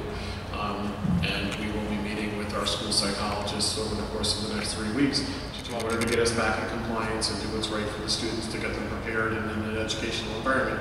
We may have to make some very difficult decisions as to the workload that they'll be doing.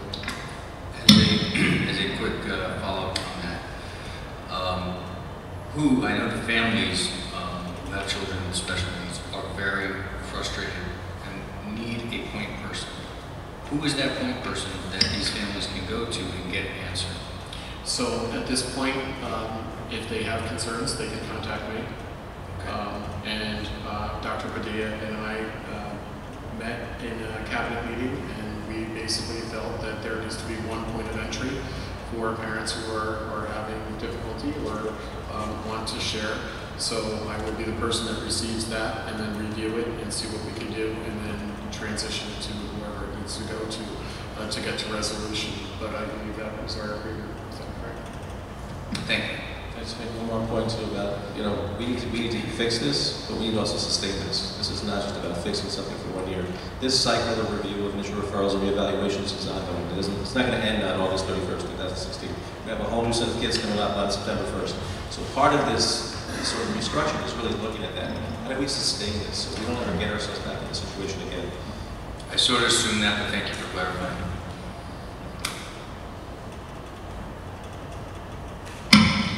Thank you, Mr. Baer, thank you, Mr. Forget. We're going to move on to the next part, which is Section 9, Board Committee Reports. We're going back to an old model so that the Board Committee chair people will be responding a little bit and giving us a little bit of information so that the community, you guys, will know what we're doing in committee work. This meeting, we have no personnel committee report, but we will next time. CNI committee, Mr. Stradini, would you take a moment, please? Thank you. First of all, I would like to thank Ms. Felice and Ms. Prakash. Great work that you do to organize everything, and you did a great job last year running the committee, and I want everyone to know that. I look forward to this year for the curriculum committee. We started out by having a quick discussion on what's happening at the Armory for the Family Literacy Happens. This is a program that was initiated a couple months ago through the Armory and in collaboration with a number of institutions. And we are involved in trying to get the students of our district starting young to learn how to read. And I visited the Armory today, and Mr. Howard was there, Ms. Felice was there, Dr. Padilla, you were there as well. There was a number of groups that were participating, but the one that I went into first was the pre-K. They had set up a number of tables and a number of activities, and they have the parents working with the children, and they're having fun.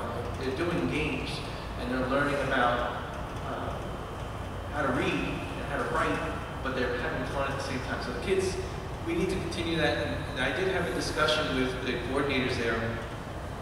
I noticed that there were no bilingual activities. There was nothing for the Hispanic community. I did bring it up, and I think we're going to have a meeting at some point before the fall with the larger committee to try to get that included so we can reach the part of the community that doesn't speak English fluently, to get them in so those kids can learn how to read and write, and then they'll be fluent in English by the time they get maybe in the first grade. It'll help. So we really need to reach out. I do believe all means all, so that's something that we talked about. Then we went through the summer school update to go over the structure of each and every program that we had. We had the update on the entire CNI team, who was included in that. We went through the anticipated pre-K through 12 marking periods where we had K through 5, we had trimesters, and 6 through 12 was the 4 quarters. We went over the summer postings with Sarah and Jason Simo, curriculum development for the new courses with PE, and we're very happy to say that the pool at NFA will be used at full capacity for every single period, at least for PE. So that is very good. We're excited about that. The agenda for August was set, and we're going to have a meeting on August 18th at 4:30 p.m., most likely at the Board of Ed building. And we are going to have a presentation, hopefully by Apex, talk about credit recovery, and to try to expand that. Right now we have it, which grades do we have that at? The 8th? 8 through 12. 8 through 12, and we're looking to expand that to other grades, and so we can have credit recovery for all of our students. So it's a process. We're also going to talk about multiple pathways to graduation.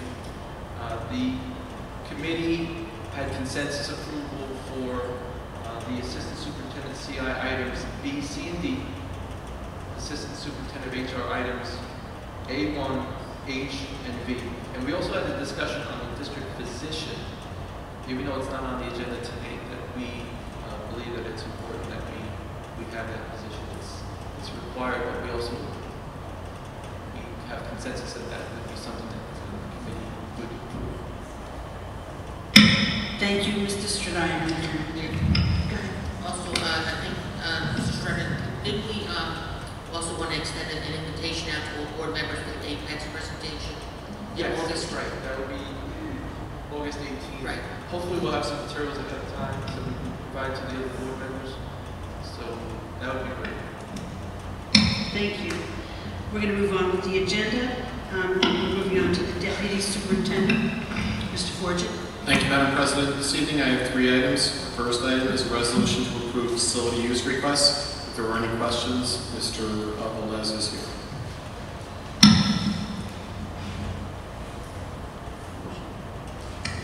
May I have a motion? Have questions? No, Mr. Woodhull brought up the item about charging for the fields. I believe have we always charged for the field use?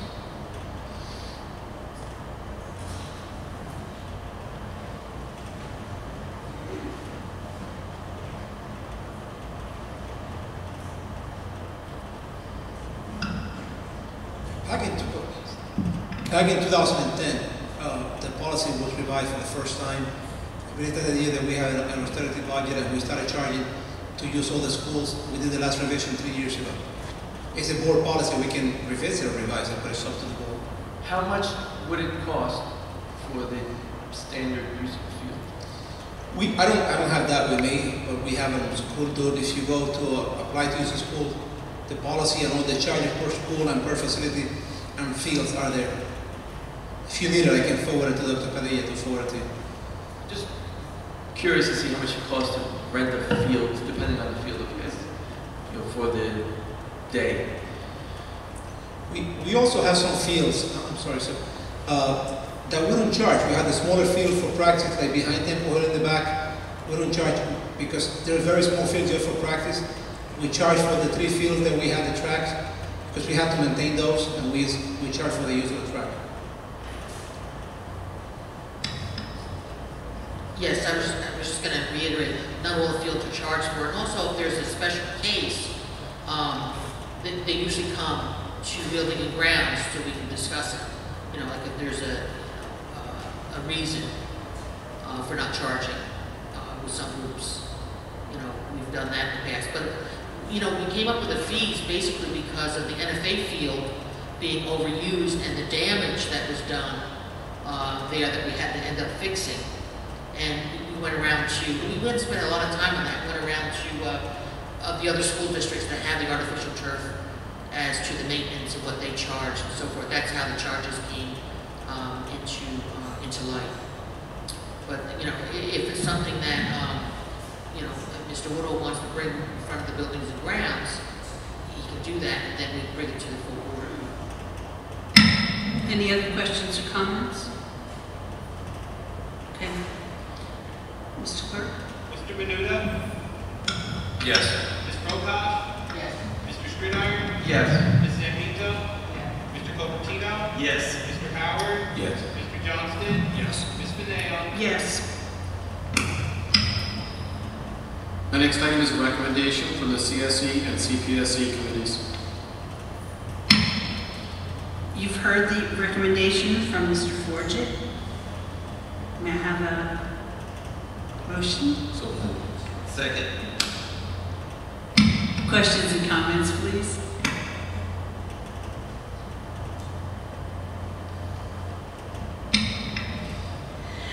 No questions and comments? Roll call. Ms. Prokop? Yes. Mr. Strinaier? Yes. Ms. Zambito? Mr. Copertino? Yes. Mr. Howard? Yes. Mr. Johnston? Yes. Ms. Fineo? Yes. Mr. Menuda? Yes. My next item is a resolution to approve 2015-2016 CSE CPSE committee chairpersons. We've heard the resolution to approve the CPSE and CSE committee chairperson. May I have a motion, please? So moved. Second. Thank you. Any questions or comments? Mr. Clerk? Mr. Strinaier? Yes. Ms. Zambito? Yes. Mr. Copertino? Yes. Mr. Howard? Yes. Mr. Johnston? Yes. Ms. Fineo? Yes. Mr. Menuda? Yes. Ms. Prokop? Yes. That concludes my items, Madam President. Thank you, Mr. Forget. Agenda items for the Assistant Superintendent for Curriculum and Instruction, Ms. Felice. Thank you, Madam President. This evening we have 4 items. The first being the resolution to approve conference requests. We've heard the resolution from the Assistant Superintendent for Curriculum and Instruction. May I have a motion, please? So moved. Second. Thank you. Any questions or comments? Mr. Clerk, roll call, please. Ms. Zambito? Mr. Copertino? Yes. Mr. Howard? Yes. Mr. Johnston? Yes. Ms. Fineo? Yes. Mr. Menuda? Yes. Ms. Prokop? Yes. Mr. Strinaier? Yes. Item B is the resolution to authorize the superintendent of schools to purchase supplementary materials from Amplify. We've heard the resolution from Ms. Felice to authorize the purchase of supplementary materials from Amplify. May I have a motion, please? Second. Questions, comments? Mr. Capuchino. Let me ask you a question. $32,000 in there. When we did the budget last year, why wasn't this included in the budget? Why do we need to go with this additional amount of money? This is separate and apart from the pre-K to 2 materials that we are expected to have this fall for our classrooms. This is a grade 3 pilot.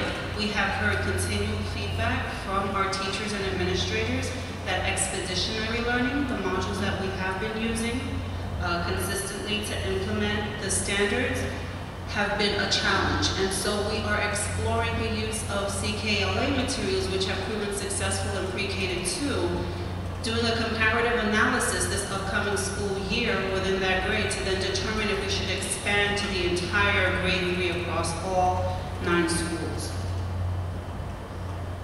Any other questions or comments? Mr. Clerk, roll call, please. Second. Thank you. Questions, comments? Mr. Clerk? Mr. Howard? Yes. Mr. Johnston? Yes. Ms. Mineo? Yes. Mr. Menuda? Yes. Ms. Boca? Yes. Mr. Scrivener? Yes. Ms. Zambito? Yes. Mr. Cupertino? Yes. Thank you. Item D is the resolution to authorize the superintendent of schools to execute a consultant agreement with KMR Consultants Ltd. We have a resolution in front of us to authorize the superintendent of schools to execute a consultant agreement with KMR Consultants Ltd. May I have a motion, please? So moved. Second. Questions and comments? Mr. Clerk? Mr. Johnston? Yes. Ms. Mineo? Yes. Mr. Menuda? Yes. Ms. Boca? Yes. Mr. Scrivener? Yes. Ms. Zambito? Mr. Cupertino? Yes. Mr. Howard? Yes. Thank you, Madam President. That concludes our items this evening. Thank you, Ms. Felice. We're going to move on to the next agenda item. Our Assistant Superintendent for Finance, Mrs. Eslin. Thank you, Madam President. The first item is a resolution to accept bid number 16-01 for bread, French bread and rolls, and bid number 16-2 for ice cream, both of these for the food service program. We have a resolution in front of us to accept these bids. May I have a motion, please? So moved. Second. Thank you. Any questions or comment, Mr. Stradine? I took a look at the bids. We had 28 items, I believe, that were bid on. And it was funny because 20 were only bid on by Bimbo Bakeries and 8 were only bid on by Torino, as if they knew what they were bidding on. It was kind of strange to see them only bid on certain things. Isn't that look unusual? Don't really have a comment for that. Okay. Can we try? We get the bids that we get. Can we try to expand? I see you have maybe 8 or 9 more other groups. Can we try to expand out to try to get more people bidding? Because we only had really one bid on 20 and one bid on 8. If we can, just try to expand the pool. Same as the transportation, it's the same process over. So we've talked about it before. We do have to be careful. We can't just arbitrarily go out and solicit people to bid on our items. They need to be the ones to come to us and say we want to be on the bid list. But I can say that one of the things that we're going to do is start putting our bids on. We're going to have a purchasing page on our website, so that would allow for a lot more exposure to additional bidders. So they don't have to be on a specific list to bid on that website? Well, the people who are on the list will get the bid specifically sent to them. But anybody who happens across our website would also be privy to the information. Mr. Cupertino. I have one question on this. I was looking at that, but in the contract, as far as your bread rolls, there's nothing as far as apples to apples. It doesn't say a hard roll consists of 3 ounces, or, I didn't see that on the information that was provided to us. So that must be something that you're providing to the vendors, correct? Well, actually, even with Kaiser rolls, there's different types of Kaiser rolls. Some are whole grain, some are not. It does actually give but it doesn't say the specific size, needs. it doesn't say the ounces in there. I'm just saying, that so our vendors are, bidding apples to apples on it. It's not very descriptive. Actually, there are ounces and sizes. But it doesn't say ounces of, how much the weight is on each other. I couldn't see that. We didn't see that on the sheet we had. The one I'm looking at, the bid specs do in fact include the number of ounces. And when it's whole grain, obviously it has to be at least 51% whole grain in order to qualify. But yeah, it is pretty specific. Because it has to be in order for us to be in compliance with Healthy and Hungry Kids Act. Mr. Menuda. Just to clarify, this was solicited through the 4 newspapers that we utilize, is that correct? Standard practices. Thank you. Any other questions? Mr. Clerk? Ms. Mineo? Yes. Mr. Menuda? Yes. Ms. Boca? Yes. Mr. Scrivener? Yes. Ms. Zambito?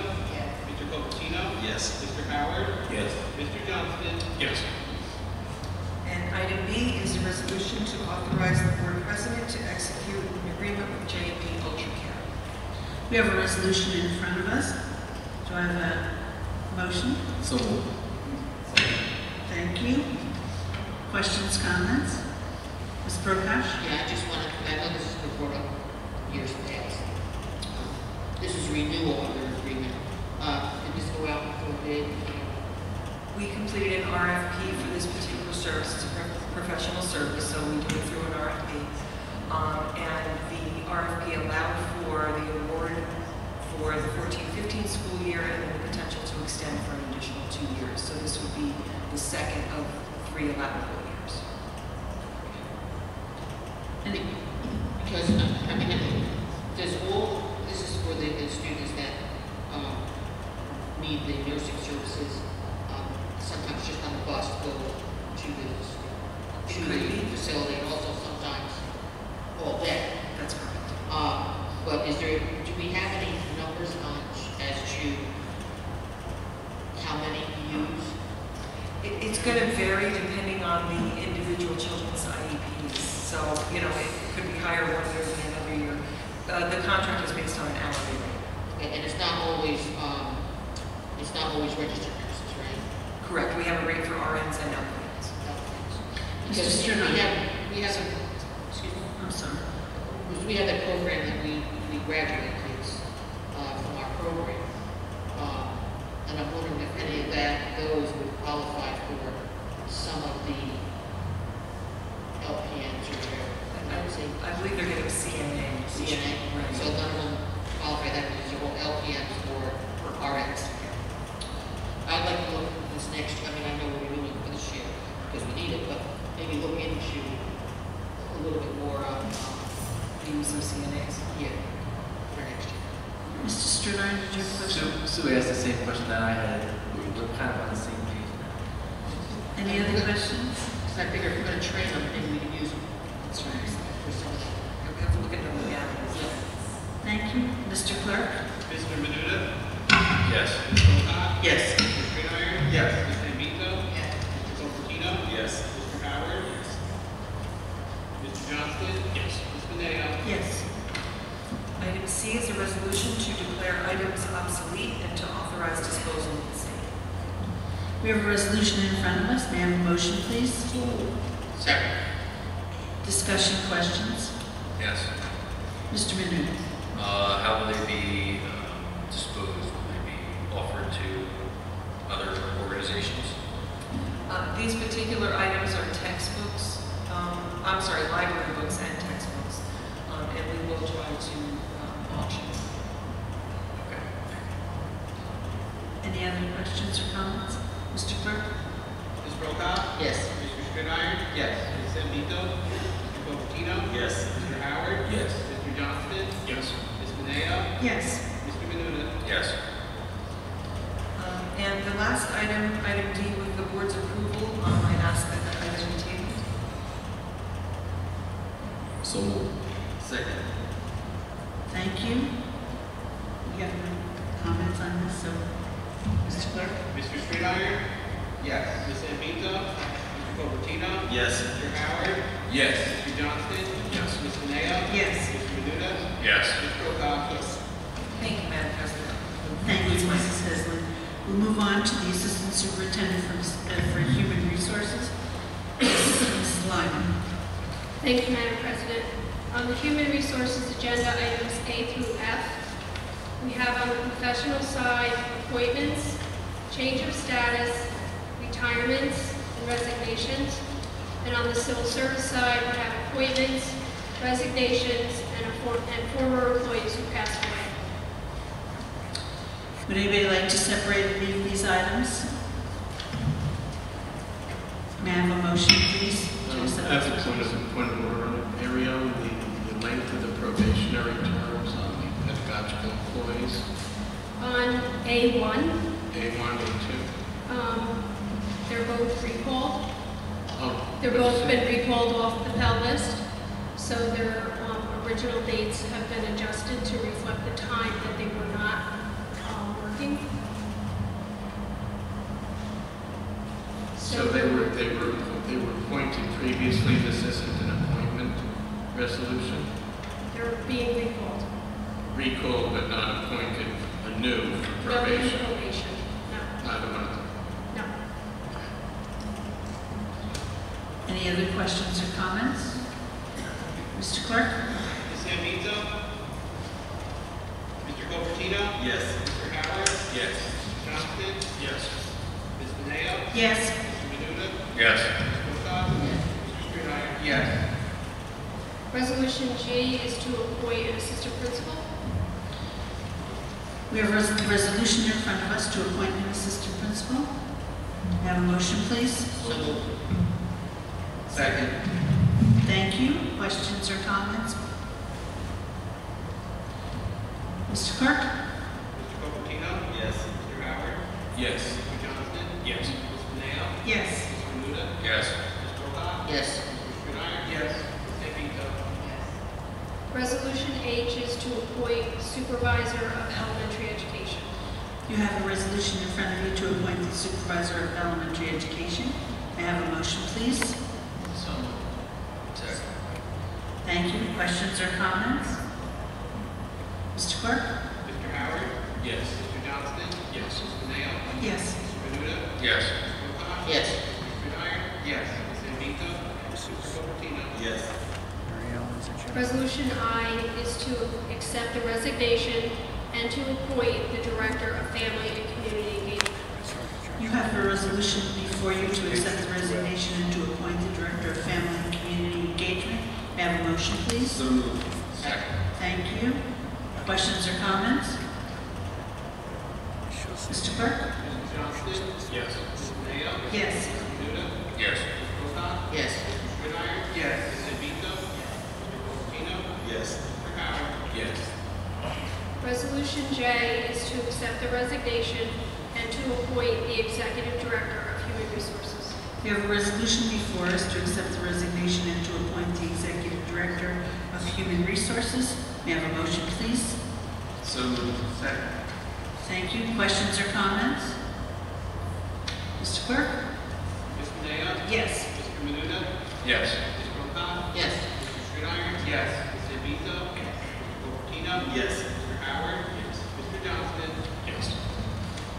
Resolution K is to approve additional summer school appointments for the 2015 extended school year.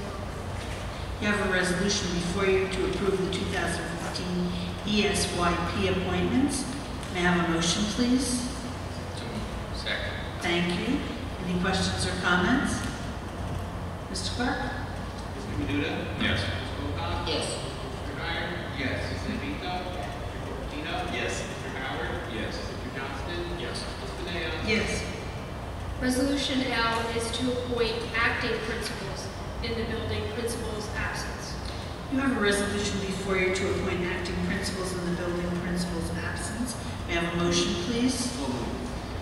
Second. Thank you. Questions or comments? Mr. Clerk? Ms. Wilcox? Yes. Mr. Strider? Yes. Ms. Zambito? Mr. Cupertino? Yes. Mr. Howard? Yes. Mr. Johnston? Yes. Ms. Mineo? Yes. Mr. Menuda? Yes. Resolution M is to create a 1.0 full-time assistant principal position. You have a resolution in front before you to create a 1.0 FTE assistant principal position. May I have a motion, please? Second.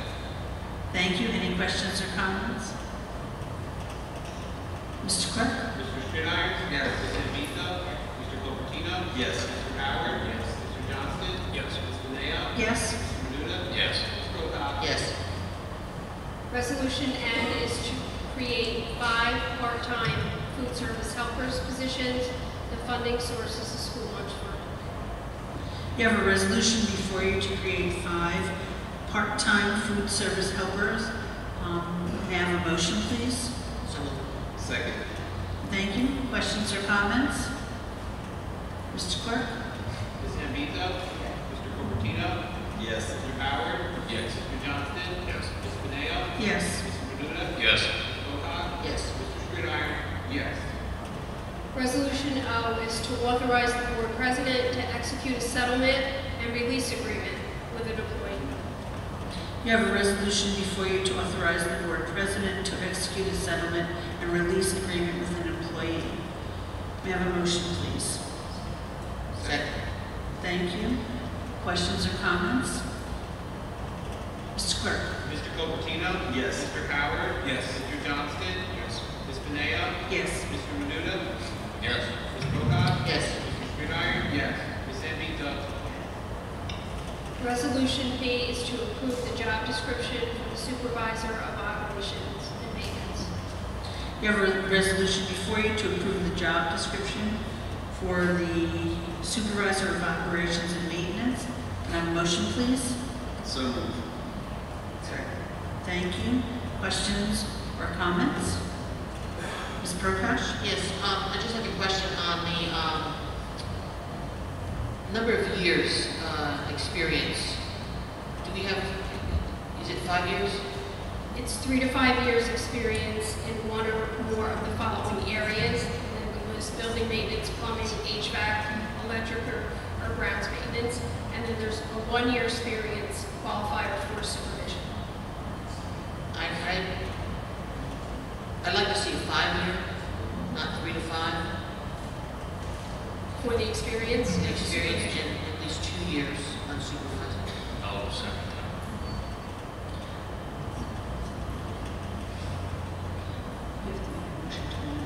Can I make a motion to amend? Yes, ma'am. Can I have a second, please? Second. Okay, we have a motion to amend. Any discussion on that? Can we have a roll call on the amendment? Mr. Howard? Mr. Johnston? Yes. Ms. Beneo? Yes? Mr. Menuda? Yes. Ms. Boca? Yes. Mr. Stritter? No. Ms. Zambito? Yes. Mr. Copertino? Yes.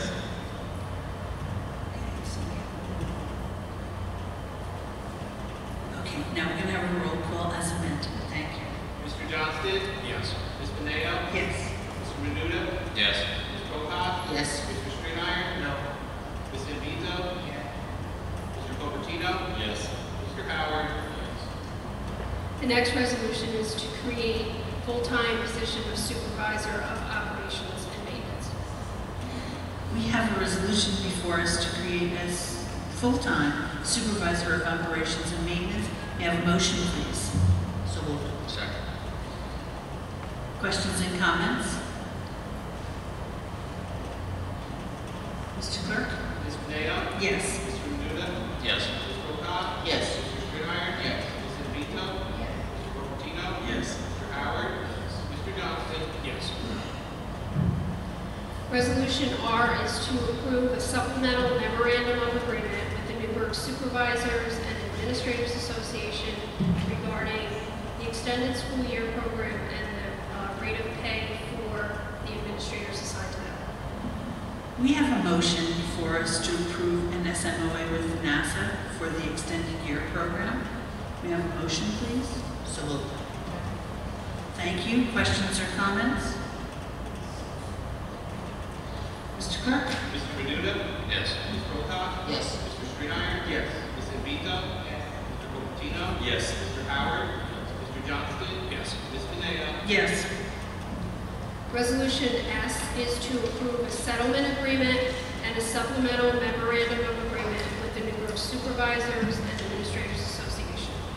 We have a resolution before us to approve the settlement agreement NSMOA with NASA. May I have a motion, please? Second. Thank you. Questions or comments? Mr. Clerk? Ms. Boca? Yes.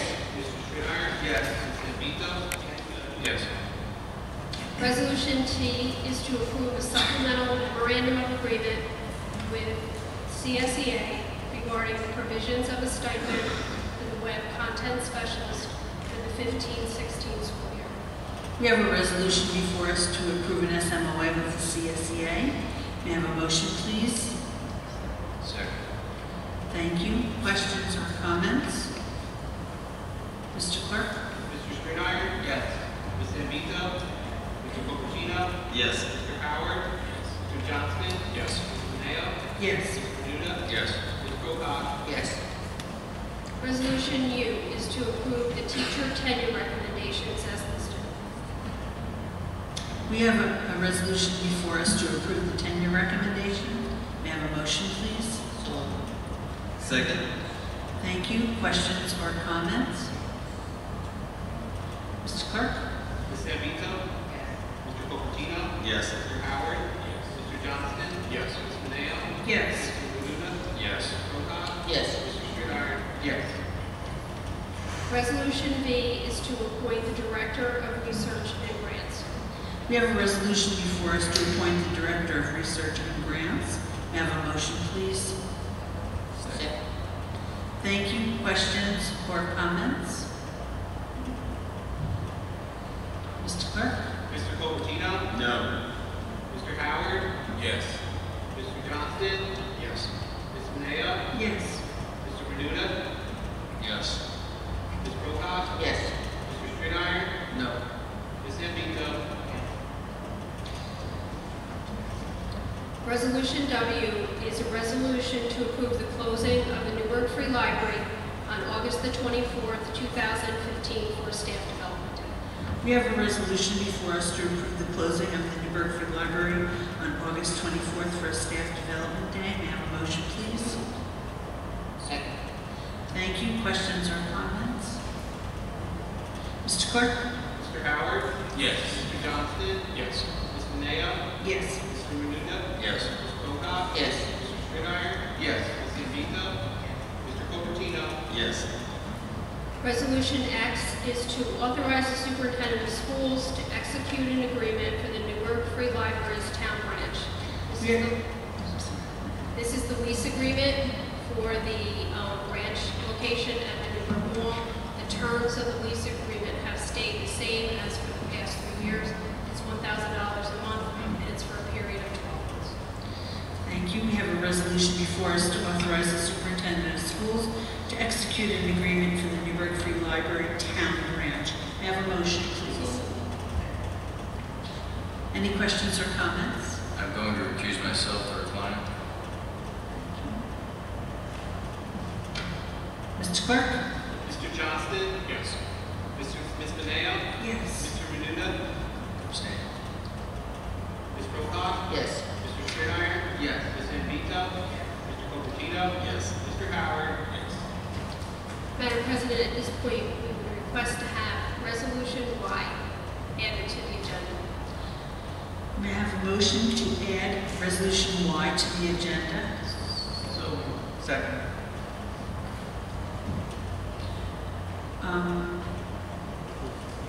Mr. Clerk, can you roll call? Ms. Mineo? Yes. Mr. Menuda? Yes. Ms. Prokop? Yes. Mr. Strittmatter? Yes. Ms. Zambito? Mr. Cupertino? Yes. Mr. Howard? Mr. Johnston? Yes. Madam President, at this point, the resolution needs to be amended to reflect 3 full-time supervisor positions for special education.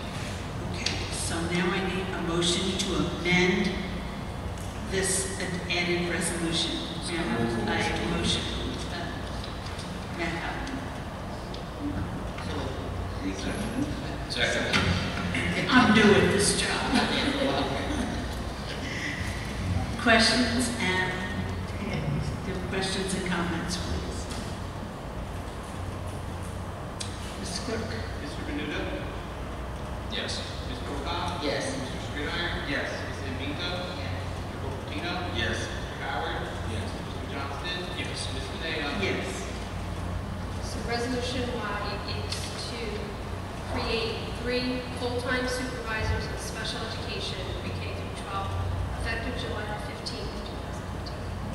We have a motion before us to create 3 full-time supervisors of special education, pre-K through 12. May I have a motion, please?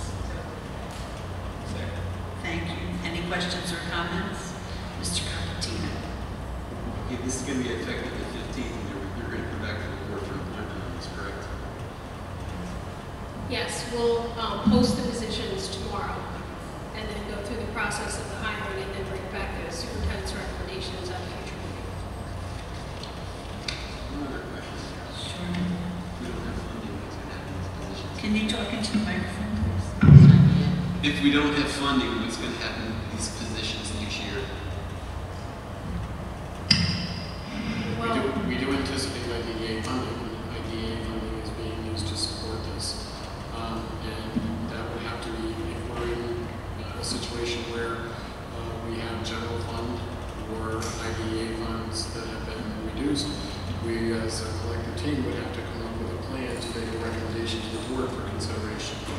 but that's just not something that's within our control at this point. Any other questions or comments? Mr. Clerk? Ms. Rojas? Yes. Mr. Stridenhour? Yes. Ms. Zambito? Yes. Mr. Cupertino? Yes. Mr. Howard? Mr. Johnston? Yes. Ms. Mineo? Yes. Mr. Menuda? Yes. Thank you, Madam President. Thank you, Ms. Lund. We're going to move on to the agenda items. Clerk, if you will. Thank you, Madam President. I have the approval of the minutes, June 17th, 23rd, 24th, and July 1st board meeting. We have a motion to approve the minutes of a number of meetings. May I have a motion, please? So moved. Second. Thank you. Any questions or comments? Mr. Clerk? Mr. Stridenhour? Yes. Ms. Zambito? Mr. Cupertino? Yes. Mr. Howard? Yes. Mr. Johnston? Yes. Ms. Mineo? Yes. Mr. Menuda? Yes. Ms. Rojas? Yes. You have one other item, Madam President. You requested for me to send out a Moodle or email about scheduling the board retreat. So I noticed that some people said they didn't get it, so if you just check your junk file, because you're checking for supplementary files. Your junk file came from the Moodle site, and we're looking to have a board retreat the week of August 17th to the 21st. So there's two time frames that are available. It's either 9 through 12 or 1 through 4, 2 3-hour blocks of time. So when you get that email, you can just click on the link and then tell me any day or any time that you're available, and then we'll pick the time that works best. Mr. Menuda? Did that come from, will that have your name on it, or does it say Moodle? Yeah, it came from Google. That's why I got your junk file folder. It didn't come personally from me. It came from Google. I'll check there, thank you. Thank you. That concludes my items. Thank you very much, Mr. McCoy. Our next item is public discussion and comments on non-agenda items. We're now at the public participation on non-agenda items of the meeting. Pursuant to board policy, public participation is limited to 5 minutes per speaker for a total of 30 minutes for all speakers. There's a timer in front of the room that will keep track of your time and will begin when you start to address the board. Public participation is not a question and answer session with the board. If you would like an answer to your questions, please submit your request in writing to the board clerk. Nobody signed up. Is there anybody that would like to speak? So when you come up, please state your name and your address, please. Young lady first, and then Mr. Collado.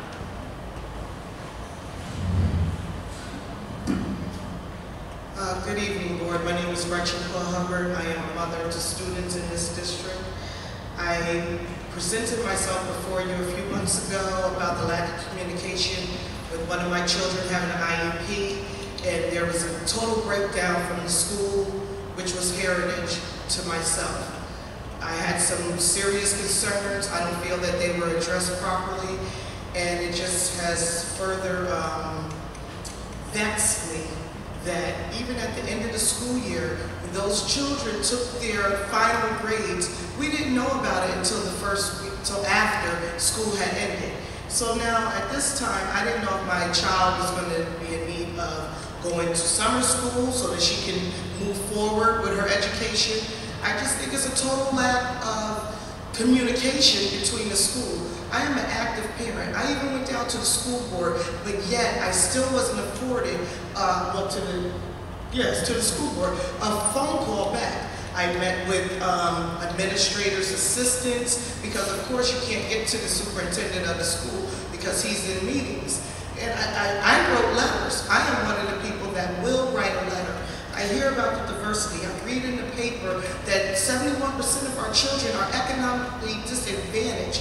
What are we doing about this? We have to come up with a plan to see that through the work of all, we will achieve inclusive excellence. There's no excellence in this district as far as I'm concerned. If I wasn't the squeaky wheel, then my child, I wouldn't even have been able to meet with the principal.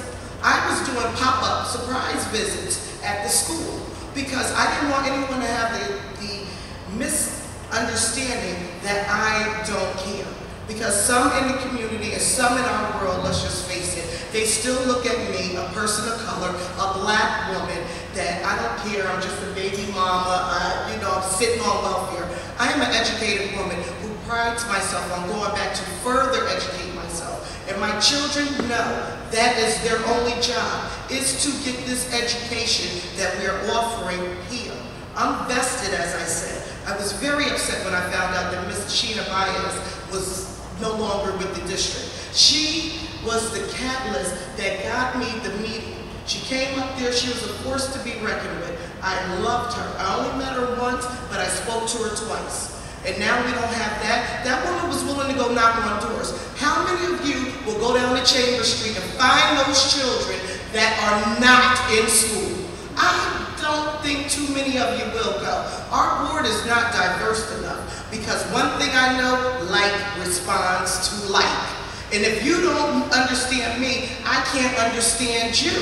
We need to do something about this. I see all these sea of white faces, and I'm glad that you're running, thank you. But I am out there also on the front, on the battle line. I have to explain to my children why someone goes in the church to shoot it up. And just black people. I have to explain why cops are killing our black kids. I have to explain why their teachers say little quirky things to them that I know is offensive, but they don't know because they're children. We need to revamp this whole thing. I think it's a crying shame that we have 50% Latino in this community, but yet not their voice isn't heard or on this board at all. That's a shame in itself. And I understand that you guys are elected by the people, that we are the people, but trust and believe, if I get my loud voice out there and I start drumming up some business, maybe some of you won't be re-elected again. You know, I'm just saying that this is not right. We have to do better by our children. And to address you, sir, I'm glad that you're proud to be white. I am black and I'm proud. And in the infamous words of James Brown, you know, say it loud. I'm black and I'm proud. You don't have to call me African American because I'm all right with the Afro pick. And you know, you should be proud, but your children will not suffer the same as my children because of the color of their skin. Yes, they may be Mexican, but I bet you they're very fair. But I tell you what, my little dark children, they have a whole different plight in this world, in this city alone, because I have experienced it from the city. That they think that because I wear my hair in a natural, which in case some of you don't know, is unprocessed, no perm. The only thing I keep in my hair is some color, L'Oreal, because I don't want the braids to show. I'm just saying that they are set back than their peers in school. We have to do better with our children. Like understands like. Get more light in here. Go knock on these doors and see why these kids aren't in school. Thank you.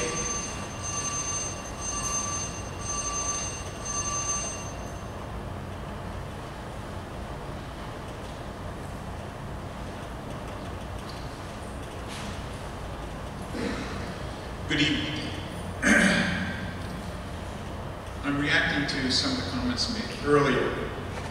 Some have claimed that the board needs to appoint a Latino or some other minority person to the board to fix a problem. Some call this an opportunity. And stay in your position. But I have to respectfully disagree. The problem is and was not just here, but in many places, that no one from some of these communities bothered to take the opportunity to collect small numbers of signatures needed to be considered for one of these board seats. It's a story I hear not just from minorities, but from us good old white boys too. They complain, but I say, hey, run. The opportunity demands that an individual take the initiative to collect signatures, introduce themselves to the public, and tell their story, your reasons for consideration.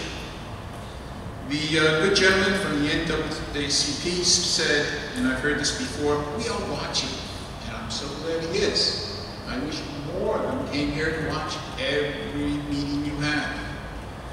I would also add he should include the words, we are participating, and get all of his members, all of the groups in this city familiar with the simple process of getting on the ballot and getting your names and stories out to the public for consideration by all. There are 4 local newspapers, letters to the editor, internet sites. Get it out there. Being on the board shouldn't be as easy as waiting for someone to pick you up and put you there because of some unfortunate reservation. It should take initiative. That's the story of our success. From the great immigration waves to now, it's people making the initiative.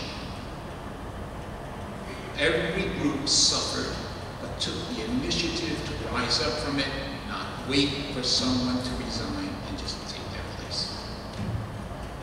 It builds character, it builds purpose, it advertises you to the community. Once we know you're there, we pay attention. The board has 2 acceptable options that I think you need to suggest to each other.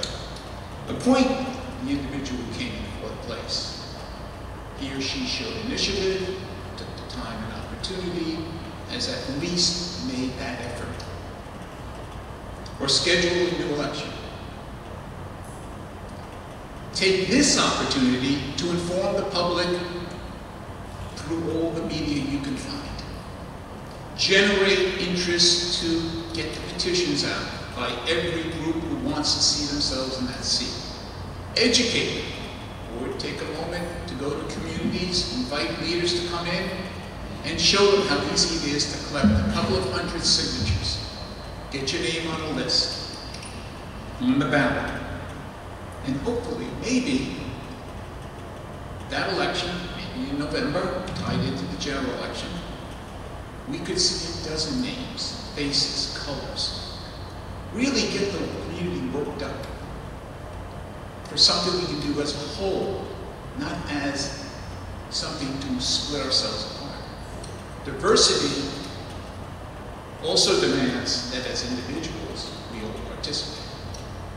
Thank you.